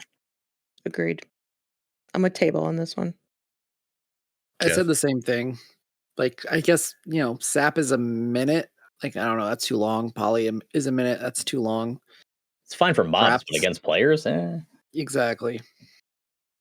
I said the exact same. Yes, shorter CC and overlapping diminishing returns. And I had a caveat that I want every CC to be on the same diminishing return. I do not want to have, mages, rogues, and this, they overlap, they have diminishing returns together, and then this has diminishing returns together, and then this has diminishing returns together. I need a fucking degree to get into PvP, Kata onwards. So no, I said everything is diminished by basically every CC. All right. Dishonorable kills. This is a weird one. 63.8% said make relevant dishonorable kill targets immune to enable world PvP in hostile areas. 36.2% said remain as they are in Classic, assuming the system is the same. Weird. The system meaning a DHK means that you lose honor and potentially drop a rank. You drop, one dishonorable kill, you drop a rank, and if you're just in a group or a raid that kills one dishonorable target, you lose a rank. That's how it works now. So even if you don't touch them, even if you're not in the same zone. I feel like, there was some griefing that went on in Phase 1 specifically, where people were getting into groups and then killing DHK targets and fucking the entire group over. That was not okay. I feel like, I don't know, I said make relevant DHK targets immune so that you can participate in world PvP in hostile areas. Like, I'm thinking like, if you want to go raid Astronar, there's so many DHK targets in there that you could accidentally kill one when you weren't trying to kill one. And then now you have DHK. Like, that kind of sucks. Well, there were people that, just to add on to your thing, I'm sorry, I shouldn't be doing this, but there were people like friends of the show that actually got screwed in Phase 1 because of Ashenvale and there being that one NPCs. quest giver near the flight path on the shore. Mm-hmm. Yep. I feel like, I don't even know if you get punished for killing the target, why can you attack it in the first place? It's like kids in Skyrim. Like, they knew that if they made kids attackable, that everybody would do it because they're annoying in the game. So they just made them immune. Like, do that in WoW. If you're not supposed to kill the target, just make them immune. Does everybody agree with that? I think so. Yeah, I just basically said either make them immune or make them like an absurd raid boss. So you would actually have to work hard with 40 people. That's the most you could have at a raid to beat them. Like, trying to kill a quest giver in the there's starting zone. no point in doing that because there's no point in doing that. So yeah, exactly. All right. Would you like to see res timers after multiple deaths redesigned? 72.1% said yes. 27.9% said no. No, I think it's funny when people have res timers after they've been killed so many times. And I think I'm annoyed, but I'm like, I probably need to take a few minutes and reevaluate my life right now because I've been killed 7 times in the last 2 minutes. I said yes because the question says redesigned, not like that's removed. Like the word redesign was the operative word for me there. Like, that could mean anything. You know what I mean? Like, the current system, the way that it is, does kind of suck. If somebody's camping you and you have a 2-minute res timer, it's like, cool, I'm just gonna log off for a while then because I can't even play the game. It's fucking stupid. But if you're in a raid fight and you die 3 times rapid fire, like, first of all, fucking pay attention before you click accept on the battle res. And second of all, if that's a really important person and they just got shit RNG and they died to something and it wasn't their fault genuinely, but then they still have a res timer, that sucks for everybody. True. But it's like a 2-minute tops res timer, right? Yeah, like, we're not talking 5 minutes here. I'm thinking think of I mean, it could mean that you can't cheese mechanics. I don't know. There's other applications for it too, but still. Sure. I think redesigned is the operative word. I think it'd be interesting if it got a different thing. Like, if you get killed in PvP a certain amount of times in a row, maybe not, because if somebody's just camping you, that's not really fair to you. Like, if you're getting ganked by 60 and life you're level 30 fair, on a level. Yeah, but that's why I play the game. Get away from life. Listen, fair. I feel like if you have a 2-minute res timer and they're still there waiting to camp you, they're really dedicated to that cause, and you should probably just layer. Kef, what's your one statement? Yes, redesign it. No, Kef. I was with the minority, and I picked no. But you're the one camping me. My caveat is if you are going to give us more graveyards, to get back quicker, then I say yes, redesign it, make it longer, make it up to 5 or 10 minutes. Oh my God. Like I've said multiple times, stop dying, asshole. Okay, The point is Satan. to not die. Do not die. That is crazy, Bob. That is a crazy Yeah, thing. that's just- the worst take Unhinged. ever. Truly appalling. Okay, I will tell you the worst thing that ever happened. Me and Crispix, phase 1. We took on a group of 4, two of us. We killed 3 in Ashenvale, but since we happened to be close to the graveyard, the 3 of them rezzed before we were able to kill the 4th. We killed the 4th, then we killed 2 more of the 3 that rezzed, but that last asshole was able to kill us. If they had not been able to res so quickly, then we would have dominated like the Chads that we freaking were. But instead, they were like, yeah, we kicked your butt because we're better at PvP. Like, that shit sucks. Like, there should be a penalty for dying, period. And I am talking about PvP. You guys brought up PvE implications. Like, I don't know that I really even care about it for PvE. I just care about it for PvP. So that's where Yeah, I'm the at. battle res thing, if you die 3 times rapid fire and you have a res timer, then it's like, okay, well, maybe you're just actually dead for good in the fight. As a druid, does it piss you off so much that every idiot in the game for the longest time just hits yes immediately when they get a B-res instead of looking at what we're in the fight? And maybe there's an AoE coming out right when you hit res. Does it drive you nuts? I learned to just wait to res. Wait until it's actually safe. So you correct their bad behavior. All right, got it. Yeah, I'm an enabler. All right, should Classic Plus push beyond T3 next? 66.1 said yes, adding new rays with slightly better rewards to enable power creep. 30.1% said yes, but adding horizontal content, my player power remains capped. And then 3.8% said no, Nax is the pinnacle of rating in Classic Plus. Oh, it's not really plus, is it? I don't know. That's just my opinion. I said yes, add new raids with better rewards, enable power creep. That's what I said. Same. Although the idea of horizontal content is interesting. Yeah, I don't remember what I said. I'm pretty sure I Horizontal, had. though, means like you're not going to get any better, so you're just going to like keep playing the same game. I feel like it just means more options, right? Like instead of like one thing, like instead of just getting more and more and more powerful, you just have more options instead of having more power. I feel like that's what it means to me anyway. I mean, it means a bunch of different things to different people, but that's what it means to me. It's just more options.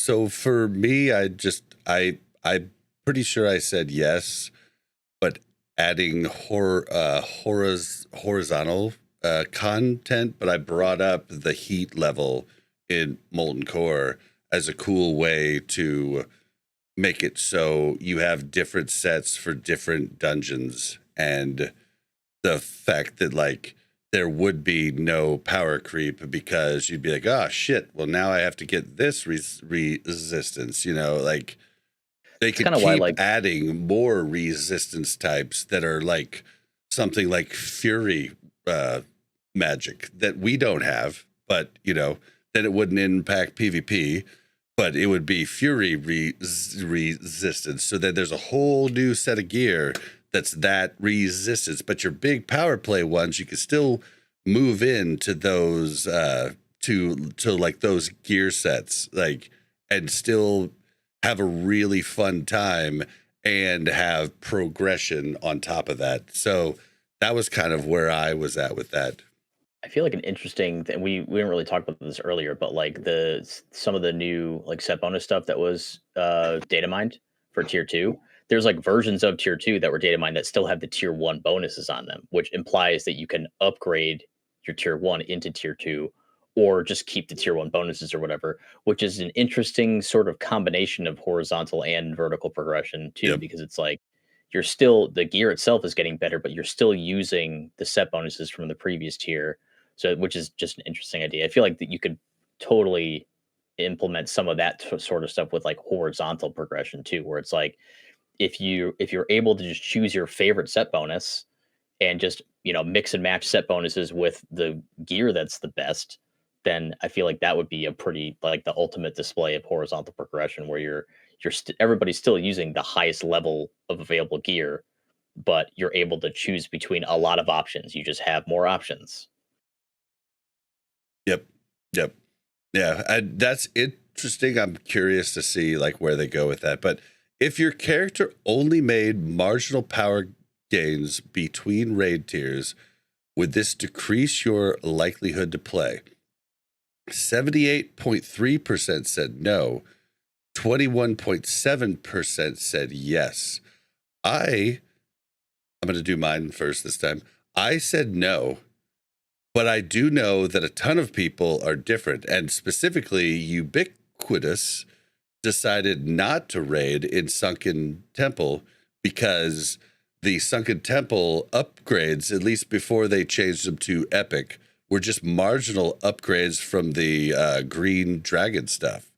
So, but I love marginal upgrades. That's why I get every little enchant. That's why I get every little piece that I can do to do more damage. So I said no, it wouldn't stop me. But I think there is a lot of people that it would stop. But it's interesting because this says only 21.7% of people said that. So I think it's a difference between like marginal upgrades are really cool when the content's really hard. If I can do the content without the marginal upgrades, I don't give a fuck if I have the marginal upgrade as much as a healer, because, if people don't die, I don't really care if I get 25 more healing, right? But I think you have to make the content hard enough that those marginal upgrades matter. And if they do, then 100% I'm down with marginal upgrades and that being it. Yeah. I also said no to this question. Like, it's what keeps me playing is that it's fun. Not like I'm not motivated as much by gear. And I'm actually kind of surprised that there was a ton of people, that this many people said that it wouldn't decrease their likelihood to play, because I've come across a lot of players that are like very, very gear motivated. Same. So the idea of like people like, oh man, it's the gear is not really that big of an upgrade. Why bother? Like sort of thing. Like, I mean, I don't know. It's just surprising to me. Like, I mean, I don't know what I don't know. I have to talk more with Yubi about like what more of his reasoning was, but like I know a lot of people were in the same boat. They didn't play in Sunken Temple. They didn't raid Sunken Temple because the gear wasn't that big of an upgrade, and also they didn't want to burn themselves out before Phase 4. So it was like a combination of things. I don't know what it was like for Yubi, but I mean, yeah, I'm just surprised that there weren't as many people that didn't seem to care as much.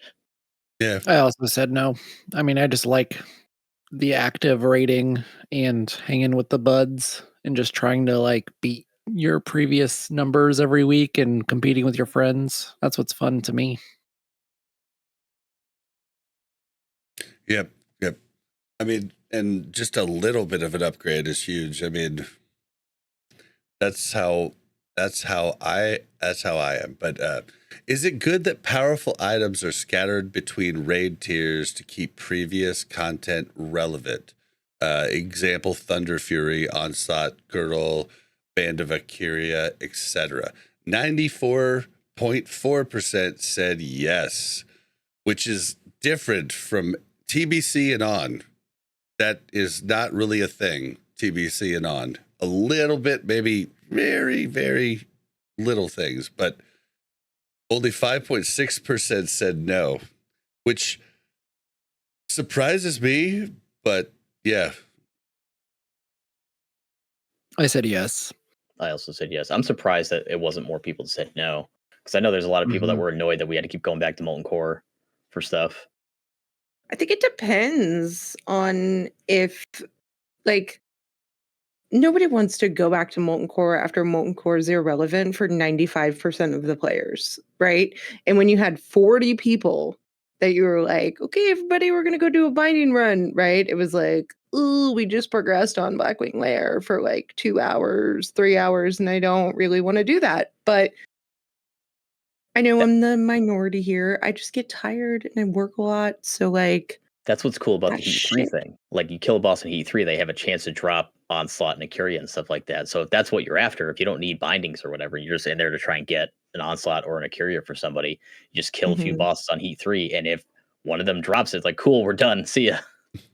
We don't But even, like, you don't even what's have to the full clear. point? What is the point of making?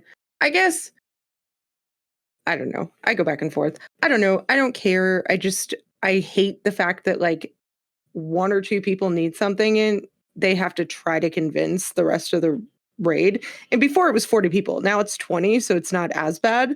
And by the time you get to BWL, maybe you don't even need all those 20, right? Yeah, because we'd go back and do binding runs with like 14 people back when it was 40-man raids. So I feel like the way it was a little off topic, but like the way that I kind of see it is like if there's like one or two people that haven't gotten the thing that they need and it would actually help the raid out a lot, why wouldn't the Sure. raid go back to get that for them? Because like that person was there to help everybody else get all the shit that they got. So Right. it's only fair for the But I rest of guess the raid to help that person get the thing they're after. it's much more motivating for people to go back and help for something that's going to help the raid if it's actually going to help the raid. Like that's the problem, is that we're clearing BWL with no problem and you want us to go back and get this item that's going to help you parse a little bit better. And that to me is like, that's a you problem at this point. Like you parsing better does not help us get through the raid better. Just saying. Yep. Well, I'm not supposed to combat. I'm only supposed to give my opinion. So I said, Not everything nice to say. Don't say anything at all. I said yes also, and I even want to add in like I love that dungeons do it too, and I wish dungeons each time you went to a different tier, dungeons would open up new gear or switch things up a bit, because I love the fact that Kef is freaking geared to the teeth. It's missing a main hand, but that's a sensitive subject we don't talk about. But he has everything else. But he still went back and found a way to solo BRD so he could get his Hodge, which he just got. And Hodge is super important. And I love that there's important things scattered throughout everything, you know? Yeah, like chalice and stuff like that, like from various other things that you can get from dungeons that matter a lot. Which is cool. Yeah, it is cool that there's stuff from dungeons and from like older content that stays relevant. Like Hodge was relevant for a lot of 2019 Classic. It was relevant until the AQ trinkets.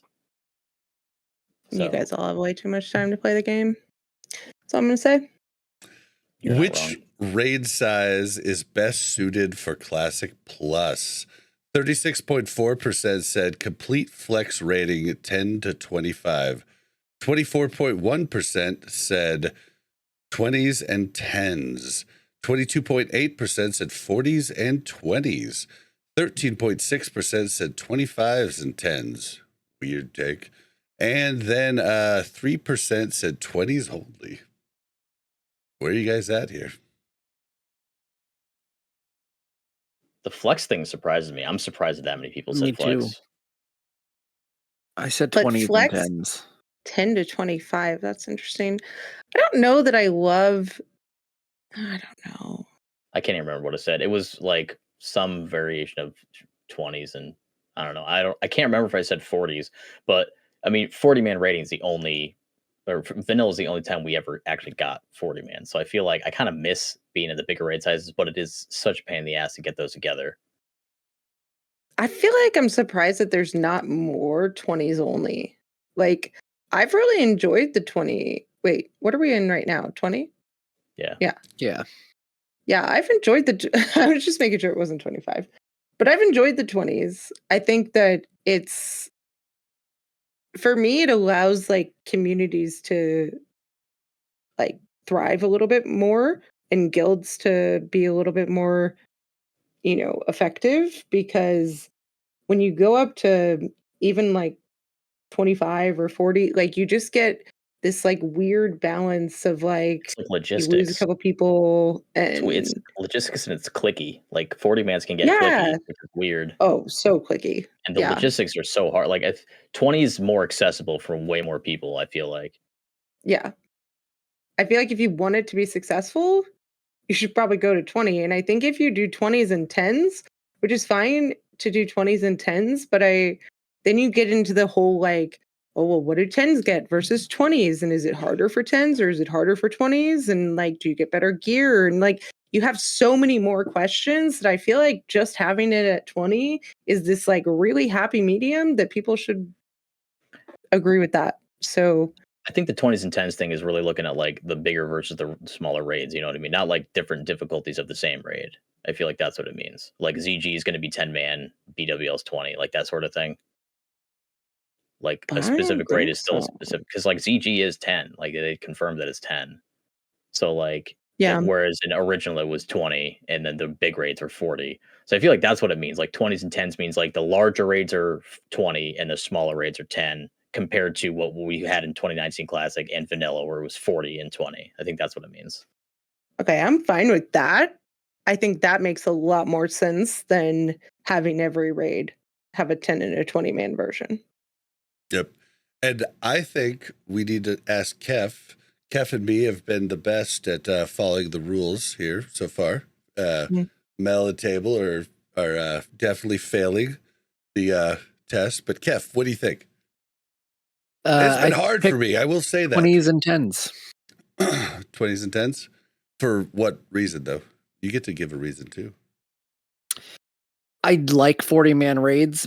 I don't like the Discord part of 40-man raids, and that's why I don't want them.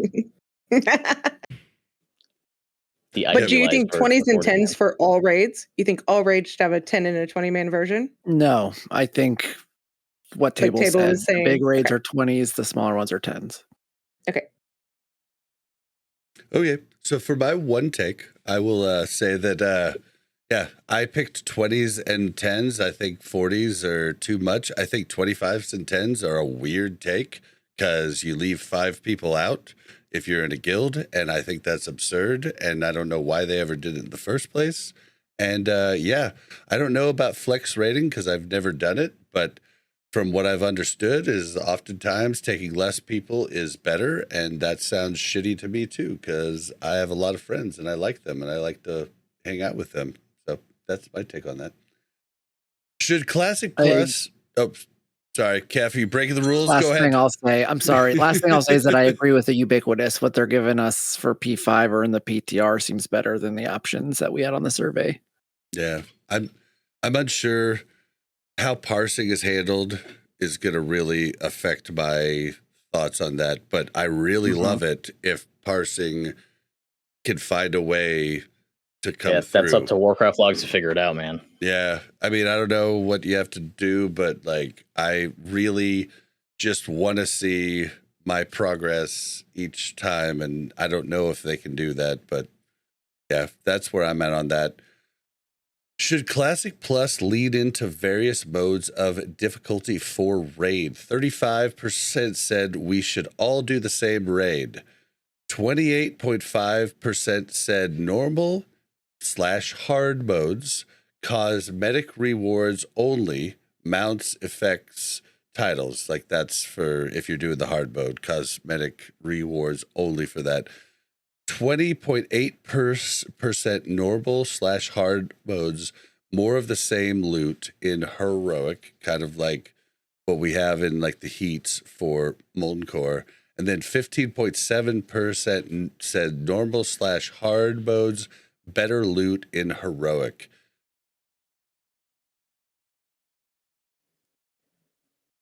I think I said more of the same loot. That's the one I said. Like up for hard, like normal and hard modes, and then if you do the hard mode, you get more loot. You get extra stuff that drops. That's what I said. Kef, you're talking, but you're muted. I went for the cosmetics.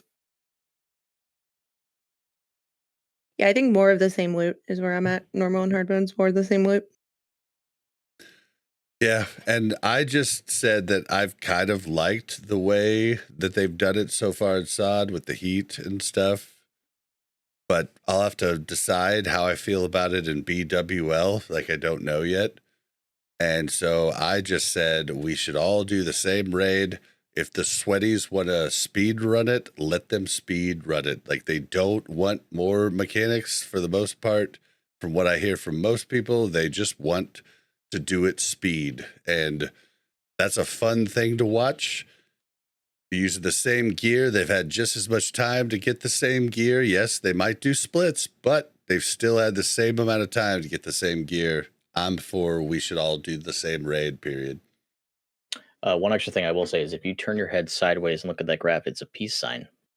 It is. One thing I will say is that if you do get more loot in hard modes, it almost like gives the people who are sweatier more loot quickly, and then they might get burnt out more quickly. But I also feel like the sweaty people don't get burnt out as easily. So Like Bob makes Yeah. a good point with the speed running. I think like that used to be the way that like it was a community driven way to increase the difficulties. yeah, just to that was do a it hard fast. mode.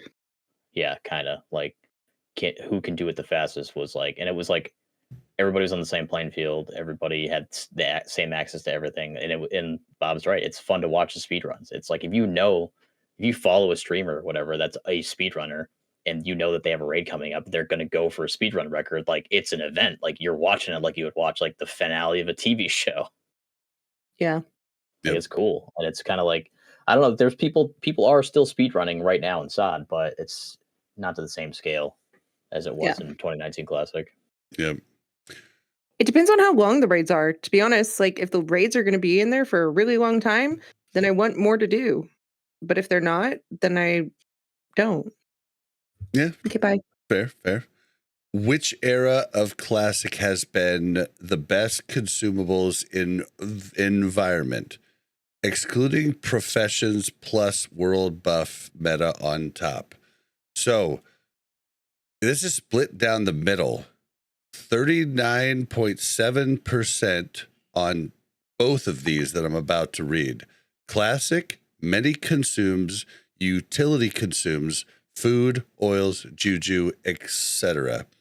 And the other one that's the same exact 39.7 is Wrath of the Lich King Flask, Feast, Haste Pots, Util Pots. And then 20.6 said TBC Flask, Food, Haste, Scrolls, Util Pots. This was split big time. I was on the Wrath side of this.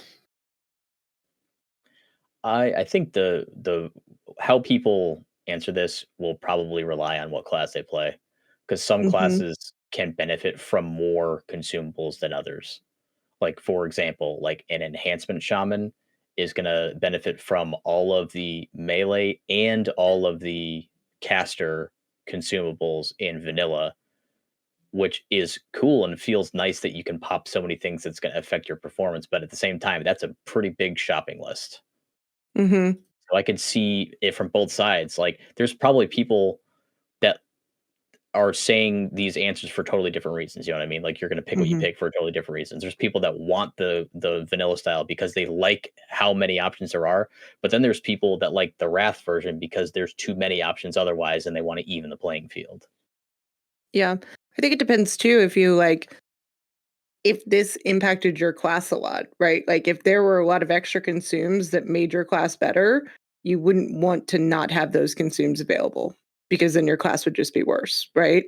But I also think I'm very guilty of forgetting one or two of my consumes that I need, and I don't even need that many. So, like I feel like I really like feasts. I don't like my little 10-minute food buff that I get. That's really I annoying to hate me. that.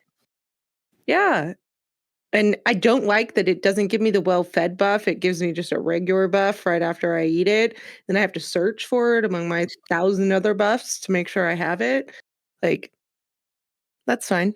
But I don't know. I mean, I feel like what is the difference between TBC and Wrath? I mean, Feast, basically. Pots Feast. versus Haste and Scrolls?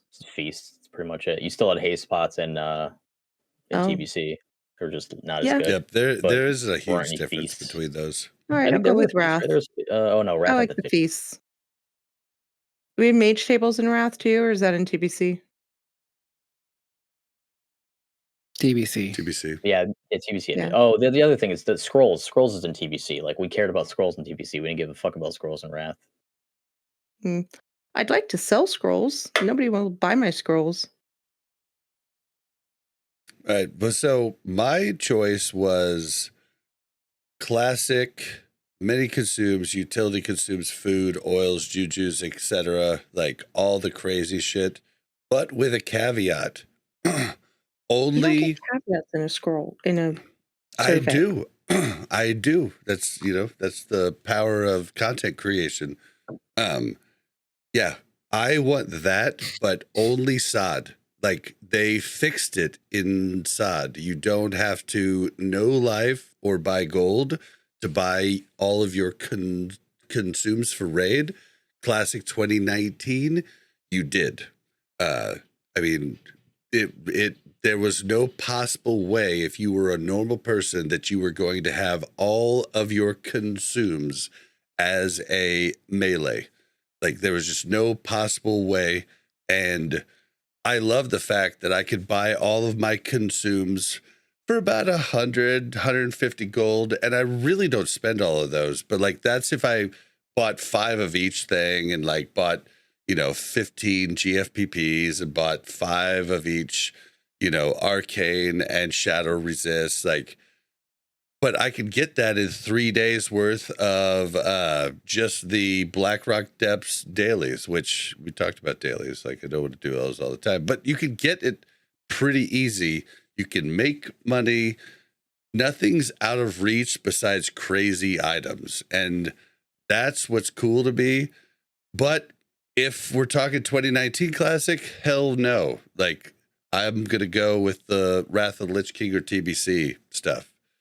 But I do understand why I have to use a weak aura to see my buffs fall off. So I do get that people are just like, this is too much, dude. Stop. Like, so I do get that. So I have a weak aura to see if my buffs fall off, but I don't have a weak aura for like a shopping list. And that's what I need. Like, hey, do you have these in your bag? yeah, So if anybody has that, please send it to me. I was thinking about making this another one for myself. So I might just retool one for you or whatever.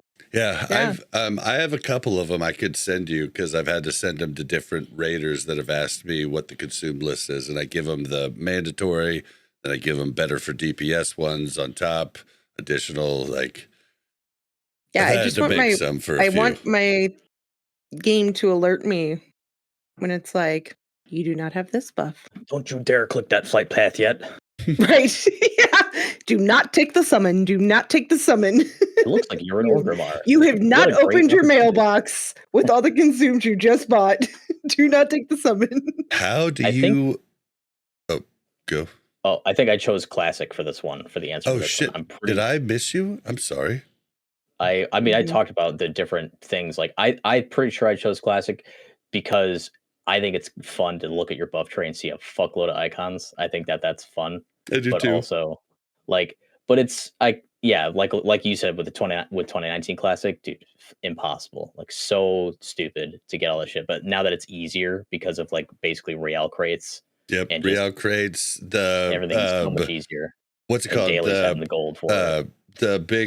The big alchemy reagent, Black Lotus, like that. Dropping from high level ones and additionally spawning in different spots, like all that stuff has helped it tremendously. Getting Arcanite from more stuff, like it's not nearly as bad to get all the stuff because they've made it more accessible. They've made it easier to get all the stuff. So like having a long list of stuff doesn't feel as bad to get anymore because it's easier to get all those things. Yep. And again, I mean, also I play Druid, so I can use all of the melee ones, and I can use the caster ones that increase your mana pool and regen and stuff like that because I need that for power shifting. So it's fun to like use stuff that isn't strictly melee.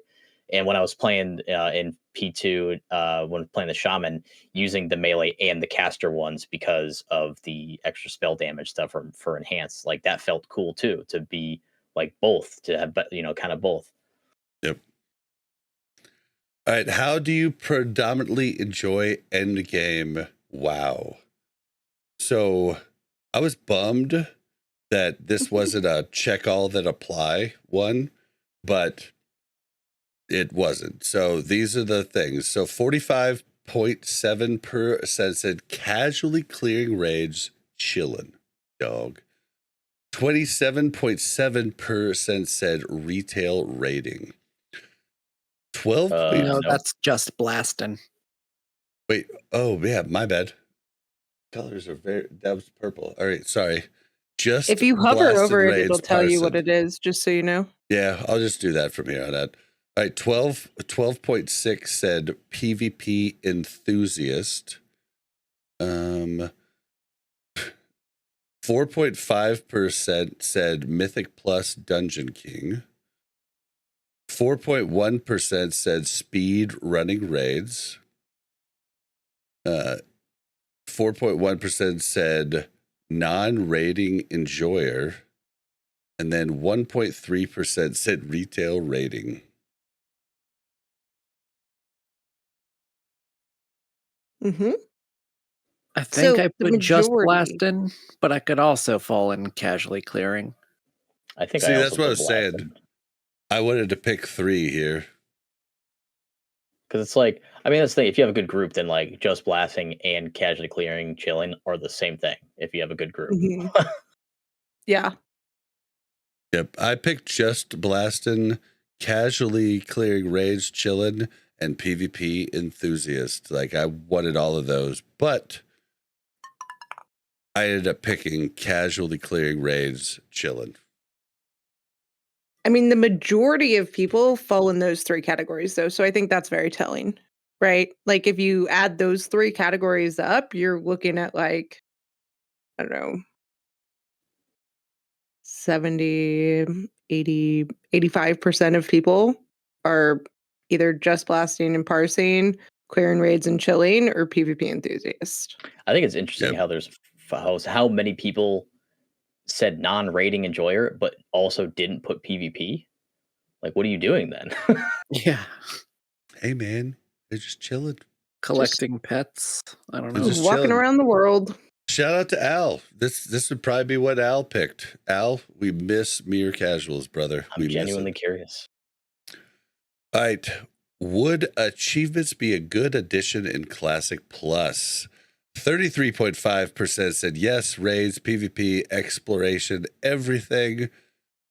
23.8% said no. 21.8% said yes, non-performance-based achievements to prevent gatekeeping, and 20.9% said neutral. I earned achievements by accident. I think I just said plain old no. But why? When don't get me wrong, I used to do achievement hunting in Wrath, like original Wrath, and it was an interesting system to interact with. But like, I don't know, the whole like there is an answer here for like to prevent gatekeeping, like non-performance based achievements. Like, I mean, I wouldn't be mad if that was what ended up in the game, but the gatekeeping thing. But you were pissed that you had to bug your raid to do the freaking Oldawar achievements, right? For a mount that's 310. Like, yes and no. Like, I already had I had the 310 from the next one, so like I didn't care about the Oldawar one. But still, like, I see what your point is. Like, or you were pissed when you had it done, and there was 2 people that didn't have it done, and they're like, "All right, yeah, we we'll do it." We did Cat Lady like 5 times. That shit was brutal. So yeah, in like GDKPs, we did it when people would throw in, so at least you got something out of it. Yeah, so I mean, I just put no just because like I wouldn't be mad if they did put it in. I just wouldn't care. Like if it was up to me and they said, "Do you want achievements?" I was like, I don't really care. That's what I would say. But no was the closest to that. I feel like for me, I think achievements are a fun thing to do in the off time. Like when you've got raid on farm, if you want to play, there's something to direct you as to what you want to do, right? So I don't get on and Bob's like, "Hey, we can go run Scarlet Monastery for some crazy ass reason." And I'm like, "I didn't want to get on for that. Like, what are you talking about?" But like I feel like it gives everybody like a common direction of like it's kind of like quests, right? Like it's like hey, we've got like this common thing that we can do, and that's a lot of fun, and that gives us a reason to log on when we're not raid logging, you know? So what'd you say? You said non-performance based to prevent gate. Is that what you said? The 21.8%. Is that what you said? No, Table, I didn't actually answer the question. I just gave an opinion. I'm trying to, based on your opinion, I'm trying to figure out how you answered the survey question. I don't get what non-performance based achievements means. Means like no achievements for like killing bosses and stuff. So groups aren't like, link me the achievement or you can't come. Yeah, well, those people are stupid anyways. But yeah, I feel like you can look that up on Warcraft logs anyways if they've actually done it. Like, I don't care. Either one of yes, everything, or yes, non-performance based. I don't care. I'm a yes, everything. Yeah. I did yes, non-performance based. Like, I feel like it's a fun thing to do outside of raid, but I don't like bugging people in raid to do something stupid that, like, well, not stupid, but something arbitrary that, you know, a lot of people aren't really into. I don't want to force people into doing crap like that, especially for mounts and things of that nature, because I'll feel bad if I don't do it for them. Like, but doing it outside of raid, I'm totally cool with. Yeah, I think that's probably what I would say too. All right, we are at the finish line. 6 hours later. Holy shit! Yeah, that's true. Oh my god, what the fuck? It is. Yeah, I just looked at the recording time. We're at 5 hours 58. I think this is going to be a two-parter. Jesus Christ! This week, yeah, this is nuts. Damn. And Ubi like warned us, because I'm guessing Countdown to Classic was like 9 hours this week. So it was a long one. Oh, how should world buffs exist in Classic Plus? 43.6% said I like them, but make them more convenient to gather, hold on to. 39.2% said remove them entirely. 17.1% said exactly as they are, and 1.12 cooldowns, resets, location specific, etc.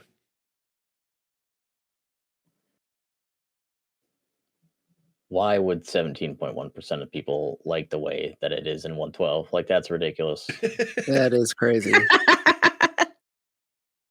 Like, you want to level a priest to the opposite faction to do your Ani reset? Cool. Sounds good. They're obviously EU.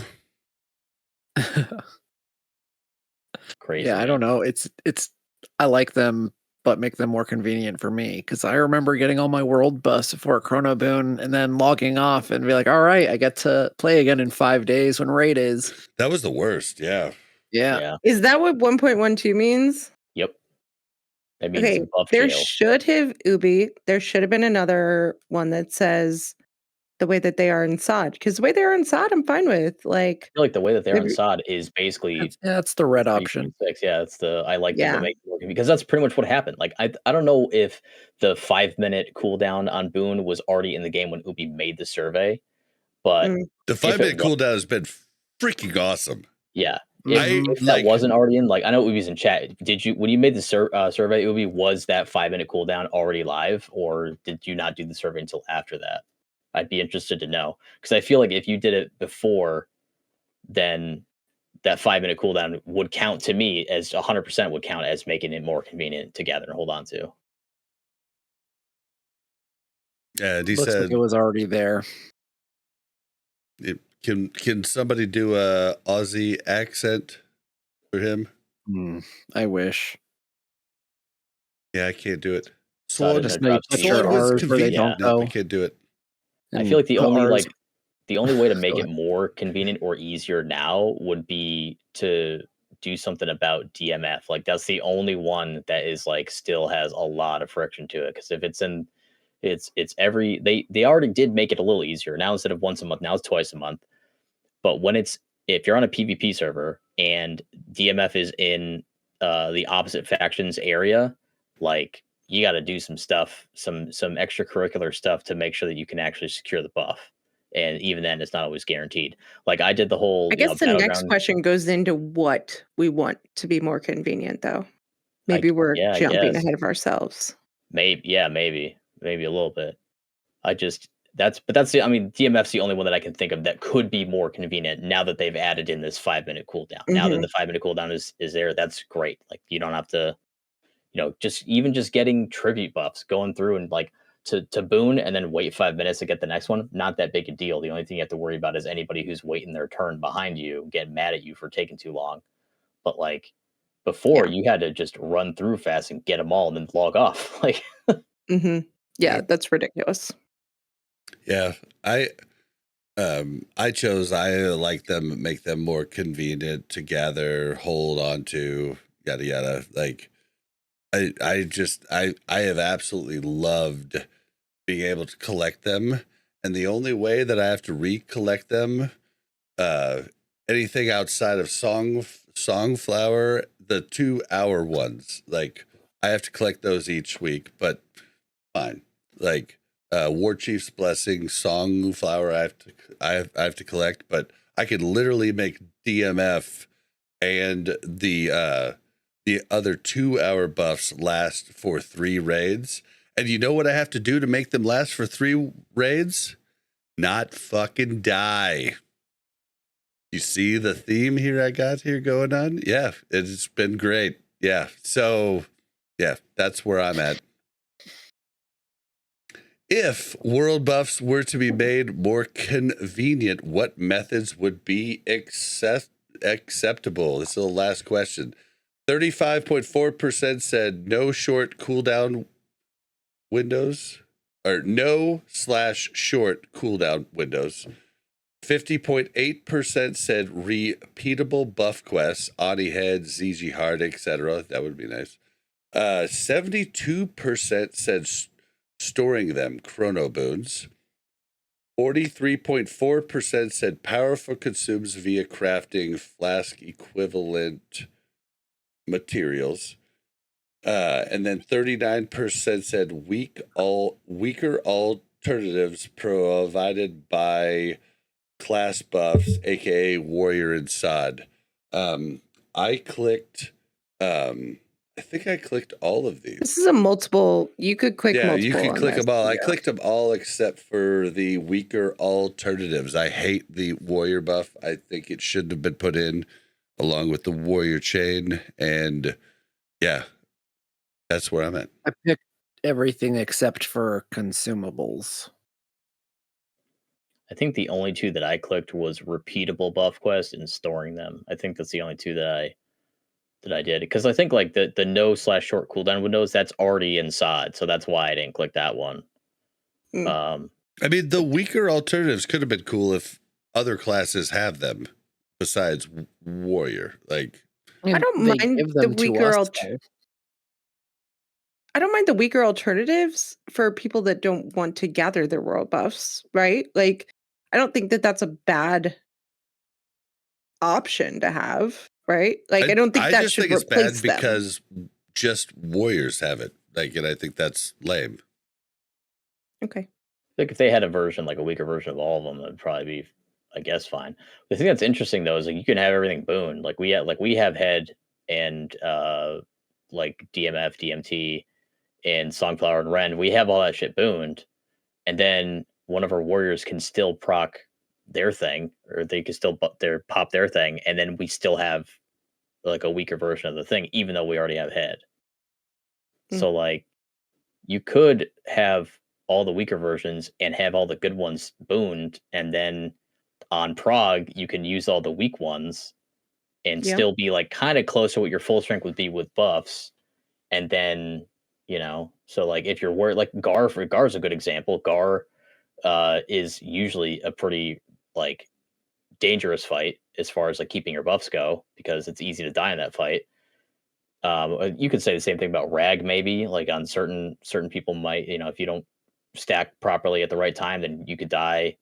You get yeeted too much, you die a little bit. Some fights like that where like you might be likely to die, just don't unboon and then just have everybody pop their weaker shit, and you still have some buff, but it's not as strong as the world buffs.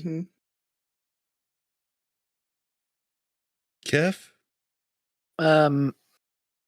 Yeah, I mean, I'm fine with everything here except for the consumable stuff. I like the weaker alternative buff for exactly what Table said. When you are booned, like when we're clearing trash between bosses, having that little baby warrior buff is nice.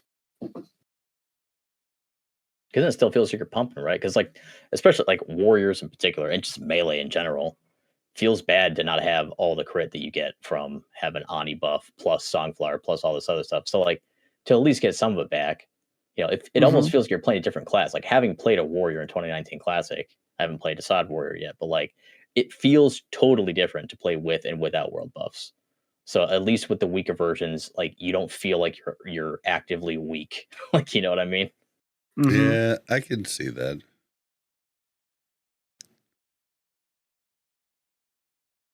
All right. That's it. We made it. Holy shit. Did we?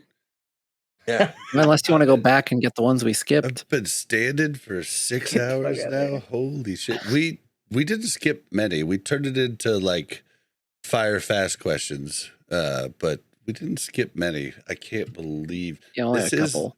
is the longest episode of Warcraft Reloaded in the history of our podcast. I'm gonna split this into two though. I still have to get this to Jaw tonight, like to be published tomorrow. So I'm just gonna publish the first part, and then I'm gonna publish a completely different video for this last part. But yeah, ooh, man. Well, yep. Sorry guys. I hope you enjoyed your time. I hope I didn't keep you guys too long. But damn. I had a feeling it was going to be like, unless like the only other thing you could have done was to stop halfway through and then do next week's podcast, the other half of the survey. I know. Whew. All right. Well, don't forget to follow us on Twitter at WC Reloaded. You can follow the Mash Those Buttons Network at the Mash Network. If you want to send us an email, do so by sending it to WCRpodcast@gmail.com. If you'd like to join our Discord, you can go to warcraftreloaded.com and find all the relevant links there. If you want to help the podcast out, give us reviews on iTunes, Spotify, give us comments and thumbs up and hit that bell on YouTube. And if you want to join the Patreon, there really isn't any benefit for it besides ad-free stuff, which you could just skip the ads on iTunes and Spotify. So if you want to help us out, though, you can definitely do it by going to our Patreon, warcraftreloaded.com/Patreon, or just warcraftreloaded.com. You'll be able to see the link there. How can you help the podcast? You can help the podcast by telling your guildies about it. You know, by just telling people about the show, and that's the best way to help us. Mel, where can we find you? On the show sometimes. That's all. And then Table, where can we find you? You can find me on YouTube at TableSlam, all one word, or on Twitch at table_slam. Okay. And Kef, where can we find you? For now, you can just find me on Crusader Strike Horde. But you got something coming in the works pretty soon where people will be able to find you, right? That's true. That's true. Are you not? What? Do you know what to talk about it? We can. Or are we talking about The Last of Us? Yep.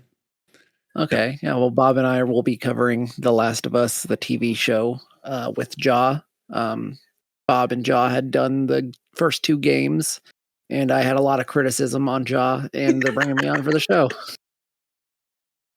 Because that's what makes podcasts good, is people disagreeing. And yeah, he is joining We Are Survivors. If you guys have never checked it out, it's something I'm really proud of. Like the first season, we go through, we talk about the first game.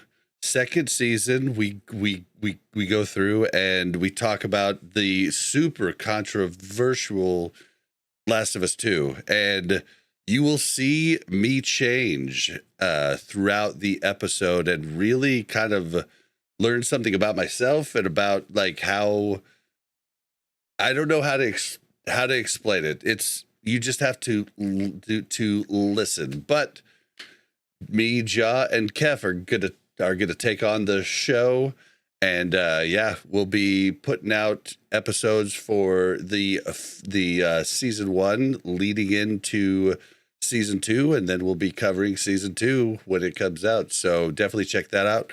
Also, if there's any Chiefs fans that want to check out a new podcast, me and Crispix, aka Buck, we started Buck and Bob Take on Chiefs Kingdom. It's a straight up Chiefs podcast, and it's for fans, by fans. It's a fun little thing.